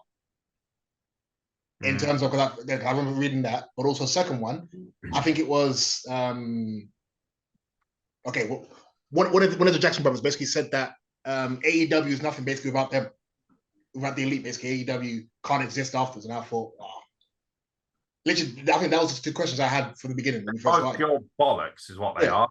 Like, and first of all, the Young Bucks, like, imagine Stone Cold saying that about WWE of like without him after Austin 316 the company. Well, at least he'd have some credibility because ultimately he is the biggest drawing champion in the history of wrestling. Is it between him and Hogan? It's got to be between him and Hogan. Apparently, Austin drew more money in a short space of time. Yeah, that's what they said. Well, Austin, yeah, highest t-shirt sales of all time. Like, because I listened to I think Corey Graves' podcast and he even said like every month. Austin that's our podcast. That's a word. Don't listen to that fool. He's a fool. I think that was okay, but he even said this like every month. Austin's still in like the top 5 best sellers. See.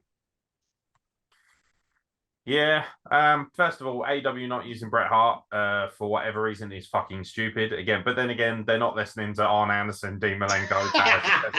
So do you think they're going to listen to Bret Hart as well? It's just another old man that will be picking up a payroll to be ignored, despite the fact that he actually knows more about the business in his little finger than pretty much the entire roster does in their entire bodies. But that's neither here nor there.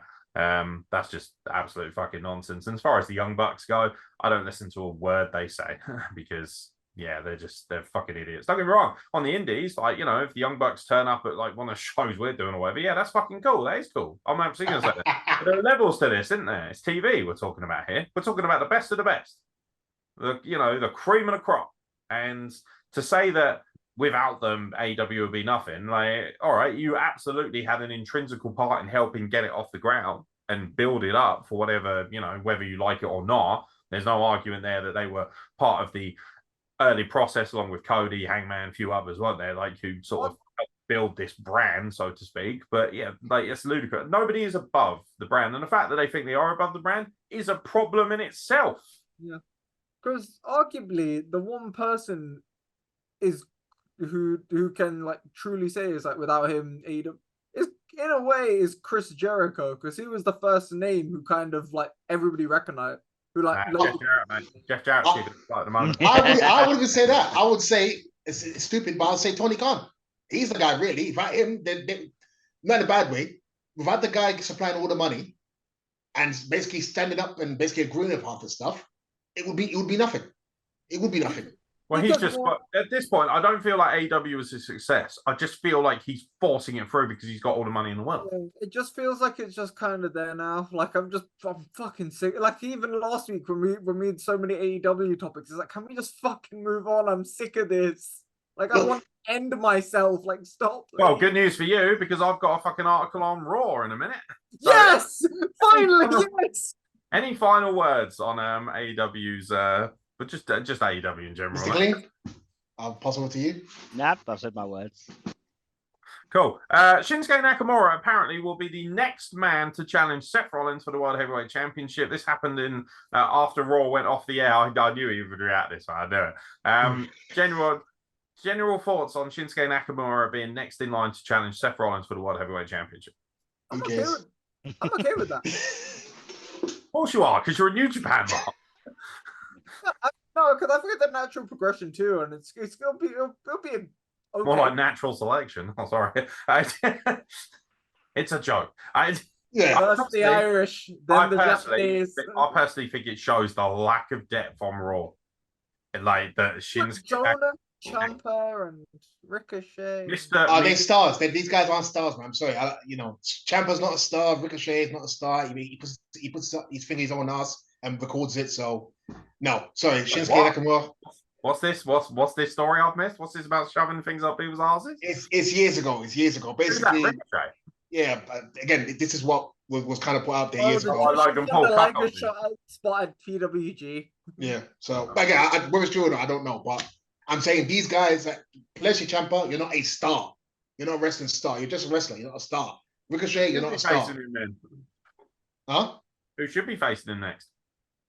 At this point, it sounds bad. The only person I can think of really is LA Knight. That's because really there's no one else to face him, really. Cody Rhodes, but it's good that they keep. I think it's good that they're keeping Cody. They keep teasing it, but they're keeping them apart, which I hope means Cody Rhodes doesn't go for that belt and he goes for. Oh yeah, because I forgot. It's always been his dream to win the WWF title. Yeah, which I think like they're teasing it almost like because he's such a big star. Like now they present him so big that it don't make sense that he's not in the mix. But every time title's not big enough for him. It's not, and I think what they've been doing, and that's why they're using Shinsuke. It's like it's like since they've introduced that belt, it's been about matches, not about. I've got a much more controversial opinion for you. The IC title is much more important than the World Heavyweight title.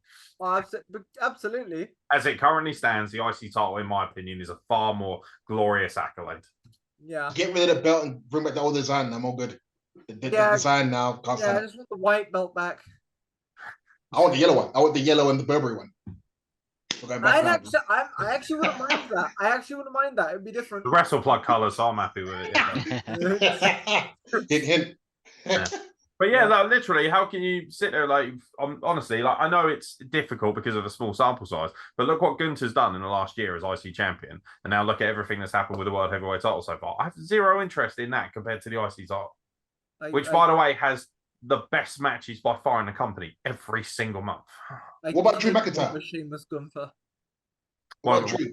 Drew would be like a legitimately good threat for Seth Rollins. Problem is, it's face versus face. Oh yeah. So you'd have to kind of work that around. LA Knight again, though. It's like I think. Did anyone see LA Knight with his little promo off with the Miz? That was that was cool. Good. So Bully Ray came out on his podcast and said that the Miz eviscerated LA Knight. Do we agree with that? No, because he answered it. That's the thing. He took digs at him, but he answered it like that thing about what have you done for 20 years. He gave a justification for what he's doing, saying about everything the Miz says is kind of true, though. Have you noticed that? Yeah, that's true. I give him that. I really like that. Like, I like the fact that, like, remember when the Miz lost it to John Cena in the build up to that terrible fucking tag match they had at fucking WrestleMania or whatever it was, like the mixed tag match. But you could also say what LA Knight's saying is true though, because like he's saying about I've done everything, and he's saying, well, look at you now, look where you are. Yeah. And it was like we talked about before, saying he was WWE champion, but he's a low level. Like really, I will say one thing: that is the kind of TV they need to be focusing on. Stuff I mean, it's good. It's like point and counterpoint. Miz had some sort of there's something to what he says, and there's some justification behind it. But then LA Knight answered it, and let them fucking have a go at each other. Let them tell the truth. Like, just let them go at each other. That's what makes it good. Like, that's what we love so much. Like, everyone loses their shit whenever a shoot promo comes out, don't they? Pipe bombs, all this kind of stuff. This is that kind of ilk, something where there's a lot of truth to be said. It's like when Daniel Bryan and John Cena had their little rivalry going into SummerSlam, and Daniel Bryan was like, "Well, of course, you're on top because you're a sports entertainer. You're happy, like and of course, John Cena's." Rebuttal to that was, well, you've been working in bingo halls and things like that. If I lose, I still get to be the biggest name in the business. I still get to be the marquee guy. If you lose, you go back to wrestling in front of 300 people because nobody cares about you. It's good stuff. Like, it's entertaining. It's interesting. You back up, and that's something that is sorely lacking in any mainstream wrestling product, is stuff that genuinely riles you up and makes you feel something. You don't feel enough. That's what I love about Logan Paul. Everyone fucking hates him because they think he's a piece of shit. You can laugh, but I tell you what, biggest draw right now going. He's fucking awesome. WrestleMania. Yeah. Should be Logan Paul dethroning Roman Reigns at WrestleMania. If they did that, I'll do this. I'll be like that. Do you know what? Logan Paul would be the perfect guy to dethrone Seth Rollins for the World Heavyweight title. Anton? Yeah. I don't know. Nah. What do you think about that? What do you think about that, Mr. Clean? It would get eyeballs on it. It would create, but it's I don't think he's the right person to win the title. Why? Because he's too good at wrestling. He's not though, is he? He's good because he's good because it's what you'd expect from him. He far out exceeds. Look, I mean, every time he's wrestled, he's had like bad injuries and stuff, hasn't he? It's like, he's good for the fact that he's not he's not been trained to, like most guys are. He is good, he is athletic, but part of it is because he's Logan Paul and he's got all this outside heat and attention. So, and he does well. He's not overly sloppy. I don't think there's a few bits. I don't think he's good enough to be a world champion. I don't think he's the guy. I don't think they should be doing that. I don't think he should be winning the world title. I would much prefer to see like LA Knight. No, that's not why I asked you though. Is he good enough to win it? They could give it to him. I don't think he should get it. Anybody can win it if they book it. Anybody can. That's a politician. That's a politician for real. I would say this. He's not. I would say he's not good enough. Even though again, I see his praise in terms of he sometimes make the boys look bad. They enjoy more as champion than I. No, but I'm just saying. But somebody other than Logan Paul. But this is me. This is me who's saying, okay, Logan Paul. But I'm saying he's not good enough to be world champion. No. But again, like you say, who else is? People will say Drew. Give Drew his moment in front of an actual crowd. When you did main event Clash at the Castle, that's not bad, is it? What? He sang like a goofball with Tyson Fury. Now I'm good. Again, the thing with Logan is as well is that it's kind of risk and reward because he's boxing in October. He's facing Dylan Dennis now in October in a boxing match. He ain't good at all. He's not good. Yeah, so it's a risk and a reward of like you could get the belt, but if you get knocked out or a black eye or injured, what are we gonna do? What's doing? He gets a black eye wrestling Ricochet. A black eye? Yeah, got black eye. He got black eye from Ricochet. What's the difference? And then before that, he scratched up his back, and with Roman Reigns, he tore ligaments in his knee. Very true. So yeah, I don't think they're worried about that. Your biggest critique of him is that he gets injured too much. No, I'm just saying if you're saying that he's as good as every wrestler, that's like there's a reason. Obviously, he's not polished, is he? And he's not. I don't think he could do it on the same basis that they do it. It's just because he brings attention every week. For instance, you think he wouldn't be able to, would he? I don't. Yeah, not the way he's wrestling because obviously he's getting wrecked. But then Brock Lesnar, when he was WWE champion, wrestled 10 times a year max. Yeah. Yeah. If they put him on that type of, but at the same time, it's like I feel like they've already had him against Roman Reigns. We had that big fit. Like I personally don't like. I think the more you do see him, like there's less to it. He's now like with Ricochet, it's been more about trying to see the big stunt stuff that they're going to do. Like who do you really? He's still got more heat than anyone else. And he's already wrestled Seth Rollins at WrestleMania. Like who anybody here like? Oh, I really want to see Logan Paul wrestle that guy. Who do you like dying to see him wrestle? Particularly anyone that stands out to you that you think I want to see Logan Paul versus. From an entertainment standpoint, or from just anyway? I mean, like it doesn't. For me, AJ Styles. Again, so you want like. Yeah, but it's more for the athleticism of what they're going to do.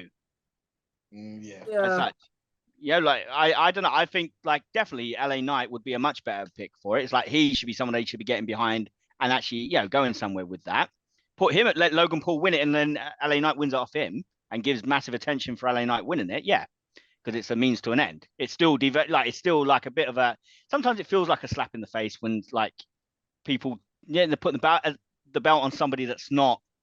Actually, he hasn't gone that path. He isn't. I feel like he hasn't earned enough of a right yet to be considered to actually get to get in the list of like champions and such. But at the same time, like I say, if you really look at it from a business point of view, it would get eyeballs on it. It would get a lot of attention. It'd be in all the media if you won it. And if you used it then to like almost like a transitional champ, like an Iron Sheik losing it to Hulk Hogan to really pivot somebody massively. So what like LA Knight. Paul is as good as Iron Sheik in his prime. Well, no, look, he definitely serves a purpose. I don't like. There's a little part of me. It's like of these matches, I watched the one with Roman Reigns. I watched him when he teamed up with Miz against the Mysterios. I fast forwarded him and Seth Rollins at certain points. I watched some of it. Ricochet, I watched that because I watched it with my girlfriend. So it's like, if it was just me, I might have fast forwarded that. I don't. I thought that match was excellent. It wasn't excellent. I think it was decent. It was, and definitely for what you got. I don't want to say it was like, oh, that was the best match. Wait, I tell you what. Tell me a better match Ricochet has had in the last 2 years. Yeah, but that's Ricochet. Yeah, but Ricochet versus Brock Lesnar. Ricochet's this vaunted member. That match with Brock Lesnar is age. Shut your mouth.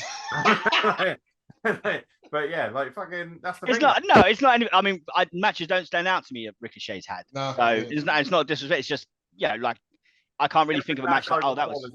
Has been a very very good match at bare minimum. Has drawn a lot of eyeballs, a lot of money. Like it's that thing of, isn't that the whole point of being a great wrestler? Is to have good matches and draw money and be a larger than life star, which is what he is. Yeah, like I say, he does have out promoting 99% of the roster. He barely has to say anything, but he does.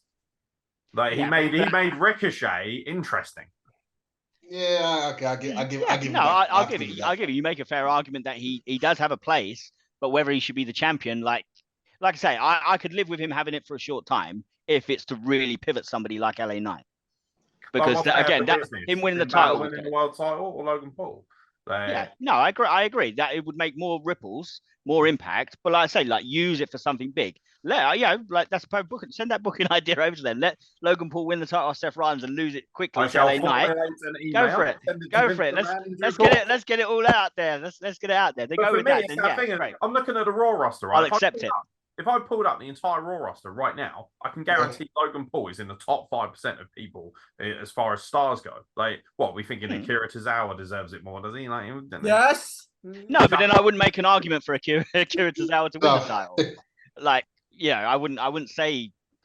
Like I said, you've almost sold me on the idea of Logan Paul winning it. As long as it's Akira Tozawa wins it right off. Ruins it off him. Think how bad that is, though. I know Anthony's going to curse me for this. I said before, the first match I saw was it the tag match with Miz and Mysterio, isn't it? At WrestleMania. And I said to you, it's not that he's better than everybody else. I said, but that's what you said. That's what gets to me. It's like he's not better. Not better than everyone. To me, he did the simple things, but he did it well. He did it well. Like I said, he slowed it down. Again, each move, bam, he slowed it down. Camera, taught the crowd and everything. Yes, you could say, well, it's his first match and everything, but the point at the moment is that this guy is there, and the fact is there's guys on the roster that's been there for 15, 10, 20 years, and they're still not as high profile as him. No, that's bad. It's not. I think the thing is, one of the things you should really credit him for is he does show a really good aptitude for it, which some people don't. Like he shows a really good aptitude. No, but a lot of these guys that you're saying he's better than, they've got an aptitude for pro wrestling. It's just they don't have the outside influence to be able to just come out and crowd straight away react to them negatively or whatever, because they're just wrestlers and they haven't been presented in that fashion. He's come from the YouTube. They also don't have the ability to use the mic like he does. I think it's unfair to say that he's only a good character because he's got but that's a head start for him. That Gabe was talking about his wrestling like in the ring and how the crowd was into it, like, and how he's pausing. Yeah, but another wrestler could be brilliant, but he pauses and no one cares because they're used to wrestlers. But this is Logan Paul, the prime guy. That's why they're going to have more reaction. Which WrestleMania was it that that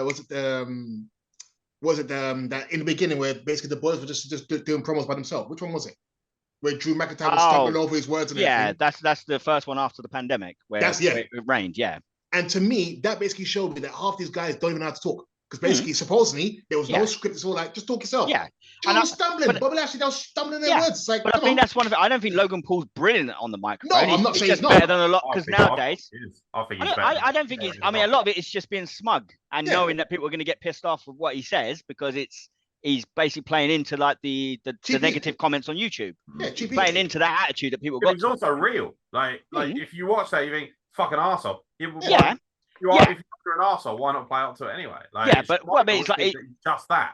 most of the guys because wrestling nowadays there's not been much focus put on that, and I think that's why LA Knight stands out so well, because he's a proper throwback to a really charismatic speaker who has got a delivery and actually has content that is really entertaining. Whereas now it's just like it's robotic. Yeah, it's the same thing, and that's what they've been. That's what the industry is like for them. Majority of them now. Back in the day, you had like Steve Austin, Mick Foley, all these guys that were really charismatic, like speakers, and they could weave like these stories.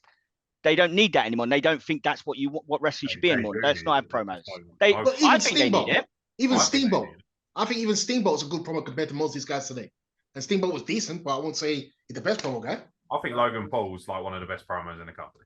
You see? Yeah, but the bar's low. Yeah, I was gonna say the bar's low. Doesn't matter. LA Knight's better than him. Doesn't matter. Yeah, absolutely he is. LA Knight's got there's not a huge amount of people that would be above him. Name me how many people do you think are better than Logan Paul in the mic? I was going to say, people say MJF, but I'm a MJF, bit like, yeah. I say MJF. CM Punk, no, exactly. Oh, yeah. Like MJF, and also MJF is like on an island by himself out there. Like I feel sorry. Yeah, if you're talking WWE, I mean, Roman Reigns, I'd say is similar. Like I think LA Knight, LA Knight is probably the best. Like for me, like he's got the most entertaining. He comes. I mean, Kevin Owens, Sammy, Cody. Yeah, Kevin Owens is better on the mic, dear. really? Cody. Yeah, I think Cody's got more of that draw-in appeal. He's an actor. And he tells a story though. He puts emotion. He does put some emotion into it. He does weave a story. I think Cody Rhodes is better. I think Cody Rhodes, Roman Reigns, LA Knight, they're free. But that's like the pinnacle of the company. No, I know, but that's what I'm saying. That's why I'm saying the bar's low. That makes my argument for me that Logan Paul's up there right with those guys. I agree with you in the sense that there's not that many. Sami Zayn. No, I wouldn't. I mean, Sami Zayn, I'd probably. Yeah, okay. Okay. I wouldn't say like he blows. Sami Zayn very good at explaining the emotion through that storyline. But I think if you look at his whole body of work, Sami Zayn, like, tell me great promos Sami Zayn had cut before the Bloodline stuff. No. Same with Kevin Owens. Like, yeah, when he's got something truly emotional and a great storytelling mechanism behind him, great. Logan Paul, like, you know, the argument people will say is, well, none of these are really storylines; they're just one-off matches and whatever. And it's like, and yet he's still able to draw so much ire out of it all. Whereas, is Kevin Owens doing that if he just has a 1 month rivalry or something? No. So you were saying like Logan Paul is great, but I've got someone who's like top. Jinder Mahal. I like Jinder, but I have to disagree with that. A little bit of national bias there, I think. Hey, look at that. He's on the roster. I brought up the roster, and immediately I was like, Jinder. Jinder's gonna be the guy to beat Seth. It's gonna. You know what? I admit, for a period, Anton will back me up at this point. I actually did like Jinder Mahal for a little while when he was WWE champion. I did. Yeah, I did. I thought he was his look. Did you like it when he became racist Jinder towards? That was very good. Yeah, against Nakamura when he was like, people like you need to go. I was like, well, it's like Vince McMahon, it's not racist because he's brown. Well, they're both Asian. They're both Asians. It's like, I think it's that thing of like, okay, I can understand why people aren't on board with Logan Paul because it's still very early doors. But how long until eventually people are like, yeah, fair enough, got to give the guys due. I will give him. I'll give him his due already. Still doing that, you know, because I'm still going to be saying the same thing. Yeah, no, I'll give him his due. Like he does, like you say, you make a valid argument for some like those real strengths to him. I do feel like he's got a place. He's like, oh, wait 2 or 3 years until he's got a big body of work. Why bother? Capture it now while you've got the opportunity. Yeah, I mean, yeah, that's the thing. I mean, to be fair, he's been in the spotlight for quite a few years now, hasn't he? Like he's had this when he's had his fight with Mayweather and stuff like that. So he's not. Finn Balor had won it on the weekend, and then he comes out and he's like chatting shit on the mic. Like nobody would have cared nearly as much as if Logan Paul had won it. Nope. Like on SmackDown, it might be a different story because you do have more, in my opinion, higher end talents on SmackDown than you do Raw.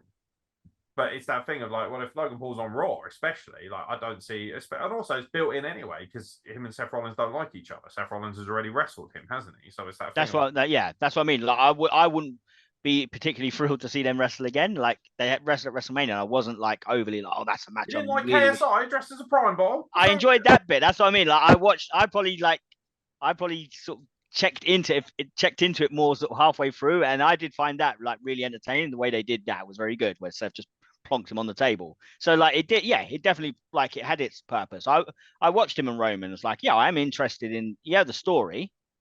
But at the same time, it's like I don't desire like, oh, there's so many people I want to see him wrestle. Yeah, I could take him or leave him from that aspect, from a wrestling point of view. So I don't feel like, oh yeah, he's the next. I want someone like that I really like care about to be the champion. At the moment, you got Seth. That's a better buckshot Lariat than Hangman Page does. Oh, yeah. Yeah, I don't want it to go from Seth to someone else. I'm not really that fussed about. I'd rather let's have somebody. Let's build that title up with some. But like I say, for a short term, I'd be on board with him winning it if it's to put it on somebody else and you really try and skyrocket it, take advantage of that mainstream publicity. You don't think he could hold the belt for more than say like he wouldn't be able to hold it for like 6 months in your eyes? He could, like you say, doing the Brock Lesnar thing. But I don't. I personally wouldn't. With that, would you get the fan backlash as well? It doesn't matter. They backlash against him anyway. So he's almost like Teflon from that point of view. It's like it doesn't matter if people don't like it, because even the Roman Reigns feud, they tried to present him on the babyface side and people weren't buying it. What about this? Again, it's probably out there. Rock comes back, beats Seth, and then loses to LA Knight, WrestleMania. I know it's a bit out there, but it's like people are basically talking about Rock and LA Knight at WrestleMania. No. It's like, well, now Aaron's convinced me. I'm not wavering from Logan Paul winning it. Okay, I don't even. We don't even need that. Logan Paul to lose to LA Knight. Coming back for like one match and winning it and then dropping it, or Logan Paul having it. I mean, the Rock thing should happen with Roman Reigns. If that's going to happen, that's with Roman. Can you imagine if that's where that sits? The Rock on Seth Rollins? And you know what I mean? Yeah, no, it needs to be Roman. If they were able to get the Rock, it goes. No, I will leave it. I'll leave it here with the Logan Paul thing. I think that people are way too enamored with this concept of he's an outsider, therefore he can't be good. I don't think that matters that much. And ultimately, I think he's proven himself to be more than capable of being an excellent, world-class professional wrestler. He's good on the mic. He's very athletic. He looks $1 million, by the way, which is something you can't say about a lot of these roster members. He comes in, he already looks, he's got the height, the athleticism, he's got the look, he's great on the mic. Aren't these all the things that we as fans say people should have as wrestlers? We want wrestlers to look like wrestlers, right? Mm. And now all of a sudden, someone comes in with that, but because he's come from somewhere else, you know, people are like, hey, fuck that guy because he's a YouTuber. But does it? I mean, he's in good shape and stuff like that. Does he give you off that aura that he's a real like kick-ass guy? That's the thing. No, for me, no. I'll say no. That's the thing. He doesn't project that sort of. Neither does the Miz, and yeah, he's for the best part of 15 years. No, but someone like Roman Reigns does. Like, yeah, but even like Cody Rhodes has that sort of. As a real. No, and I'm not a Seth Rollins. I'm not a Seth Rollins guy. I feel like Cody Rhodes gives like because he's got the gritty like. Really? He like not the top, but he can take the punishment. He's put across a story by him that he can, like he can hang with these guys. Logan Paul, like I don't know, he just doesn't come across like okay, I'm a real ass kicker. I'll be honest, Logan Paul looks like the kind of guy where you go into a fight, he's got his two friends behind him, they will come literally hit you one, and then he's coming in for the dicks off. Yeah, he's a cheap shot. Yeah, cheap shot. Isn't that kind of how he's presented anyway? Like, yes. Yeah. We're not trying to present him as Stone Cold Steve Austin. We're trying to say, here's this sniveling little shitbag heel who's really good at it. But again, beating Ricochet to me is no biggie because Ricochet, nothing against Ricochet, but he's, low on the card. But it's that thing of, for me, like, yeah, beating Ricochet isn't a massive deal. But one of the big knocks on anyone who comes in, not just Logan Paul, is, oh, you can't fucking wrestle like our wrestlers can. Well, he went out there and did everything that Ricochet could do just fine. So for me, if anything, that proves that Ricochet's massively overhyped. That Logan Paul can get in the ring and pretty much hang with him from an athletic standpoint. True. Plus, I can see Logan Paul versus Will Ospreay and Ricochet versus Will Ospreay. I can tell you that much. Yeah.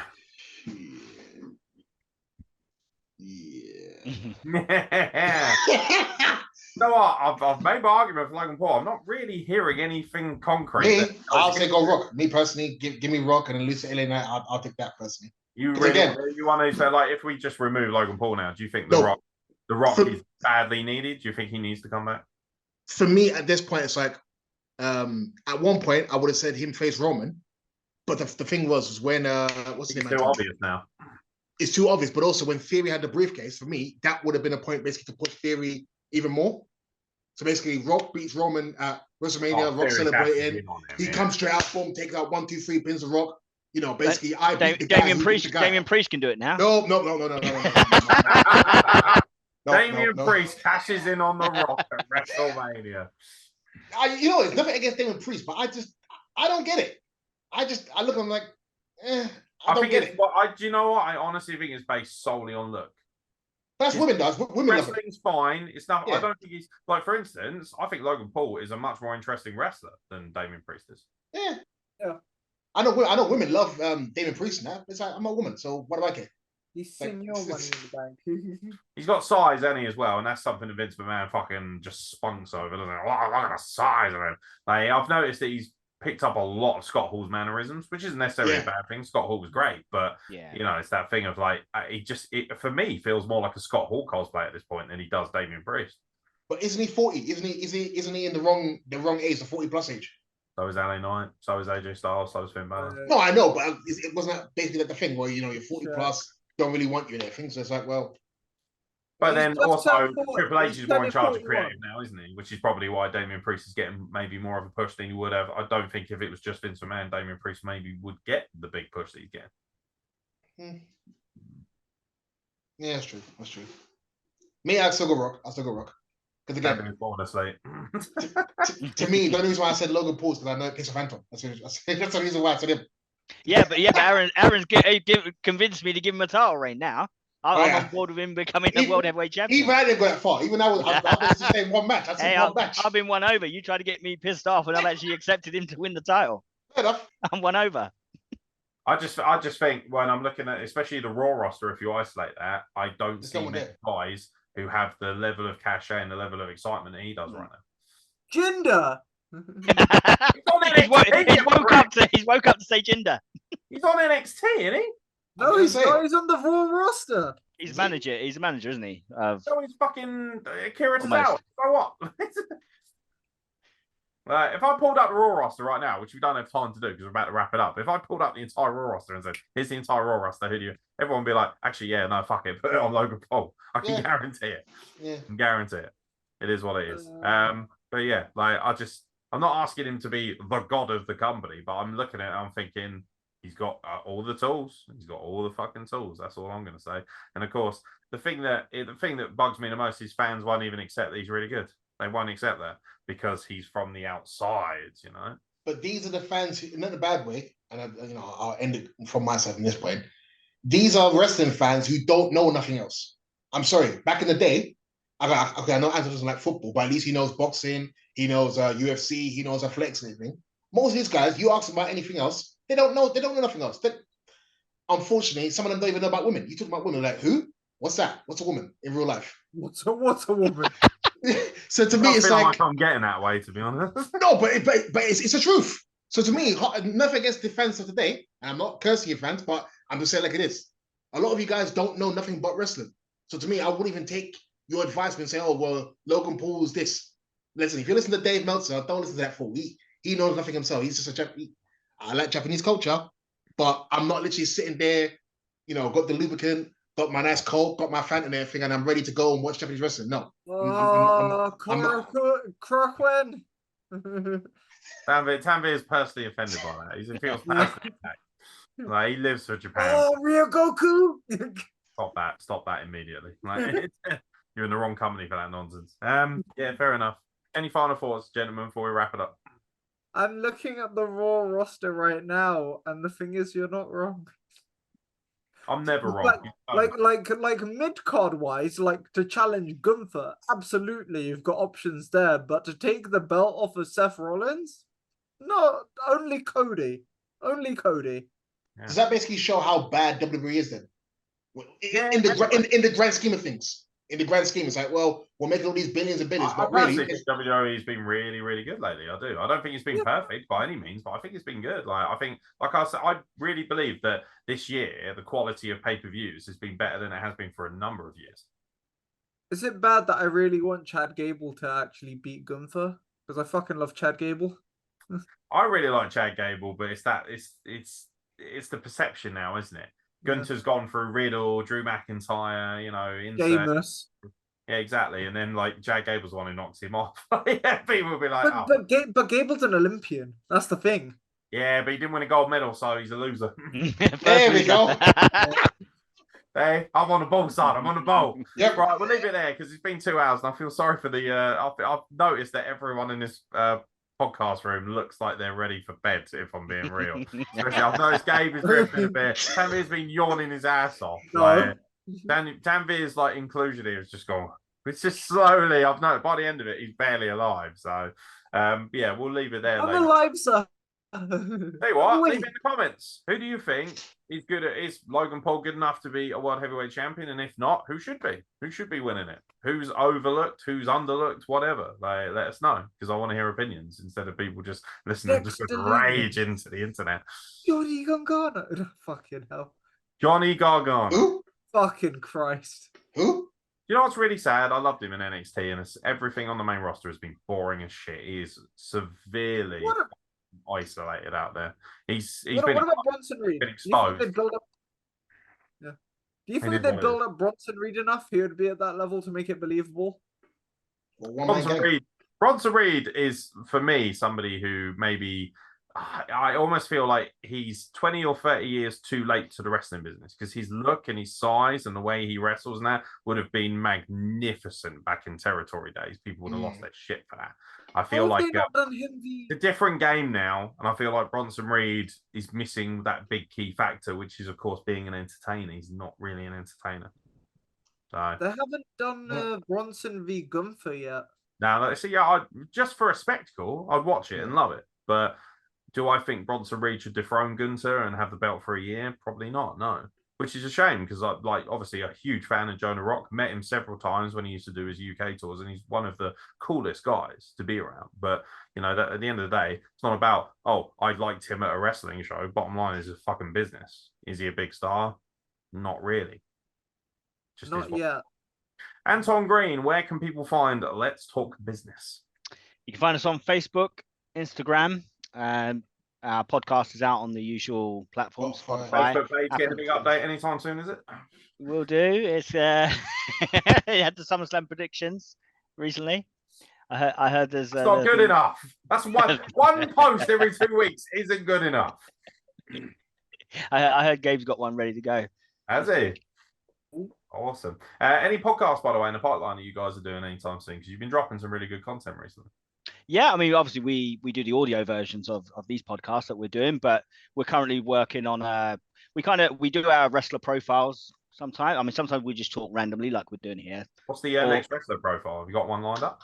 We've got a couple of them in the pipeline, but what we're doing at the moment, we've been doing not giving us any gossip, is he? He's not giving us any juice. We've got pay-per-views, so the next one. Basically, we haven't recorded any yet. We're undecided. Shane Douglas is in the pipeline. That's a topic. Shane Douglas. Shane Douglas franchise. That's something that Gabe's wanted to talk about for a long while, and so yeah, we're gonna drop that one at some point. But the next one you'll get from us will be WrestleMania 6. So we're doing pay-per-views starting from 1990. We did the Royal Rumble, so next one will be WrestleMania 6. But yeah, we're kind of mixing between profiles and pay-per-view events. So most recent profile we did was Hacksaw Jim Duggan, who was my favorite wrestler when I first started watching wrestling. Really? Yes. Interesting. So random. I would not have. Honestly, I couldn't have guessed that. If you then who else, Anton? My favorite wrestler was as a kid, I never would have said him. Who else? Not just Hacksaw. Who else? Well, Hacksaw was my favorite. Big Boss Man was my second favorite. At that time, when I first started watching in 1990. Basically, the Guardian Agent and old cross-eyed nutcase who basically became a general for WCW. So yeah, he got his belt. He took a belt out the bin.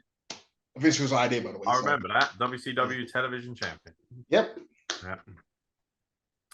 Terrible. Oh. Been through so, ladies. It's so terrible that you still remember it. So can't be that bad. You still remember it. I remember Triple H fucking a corpse. It's not a good thing. That wasn't a Vince Russo idea. So hey, I'm amazed by that as well. I could bet Vince Russo loved it. He thought it was good money.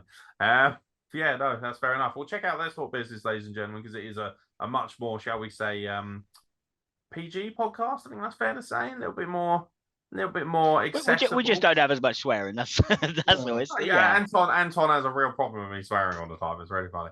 I reckon. You remember when we got to that Rumble show and there was that list and it said no swearing? Yeah, I added that. I did. I had words. Yeah, you were like, Stephen Barker, you need to fucking crack down on Aeron. He's a fucking idiot. You need to crack down on Aeron. He's an idiot. That's what I said. Okay. Minus the swear words. Fair enough. Fair dues. We'll see about that when I'm in the ring. Yeah, see how chirpy you are then. I'll be curious to see if Gabe actually does come out to back you up or not, or if he just stands there and goes, no, crack on. Yeah, leave me to it. Yeah. I'll back him. Tanvir, where can we find you on social media, buddy? Lurking. So that's an interesting response, to be fair. Yeah, if you want to check out Tanvir, you can find him. We'll tag him on the post so you can follow him. You can just find me. Yeah, he's normally sharing something about. I know where you live. Him and Brandon Cutler would be best mates, I reckon. Always sharing stuff about anime and shit like that. Fucking marks. Anyway, what happened over the weekend? Yeah. All right, ladies and gentlemen, thank you very much for watching the Wrestle Plug X Let's Talk Business. If you're listening to this, make sure you subscribe to Let's Talk Business. And if you're watching this on YouTube, don't forget to subscribe. It really helps us out on YouTube. And check us out at Wrestle Plug across all social media platforms. Thank you very much to the Hitman, Gabe Myers, to Tanvir, to Mr. Clean Anton Green, and from myself, Aeron Nix. Thank you very much for watching. Catch you very soon for more content from both worlds of Wrestle Plug and Let's Talk Business.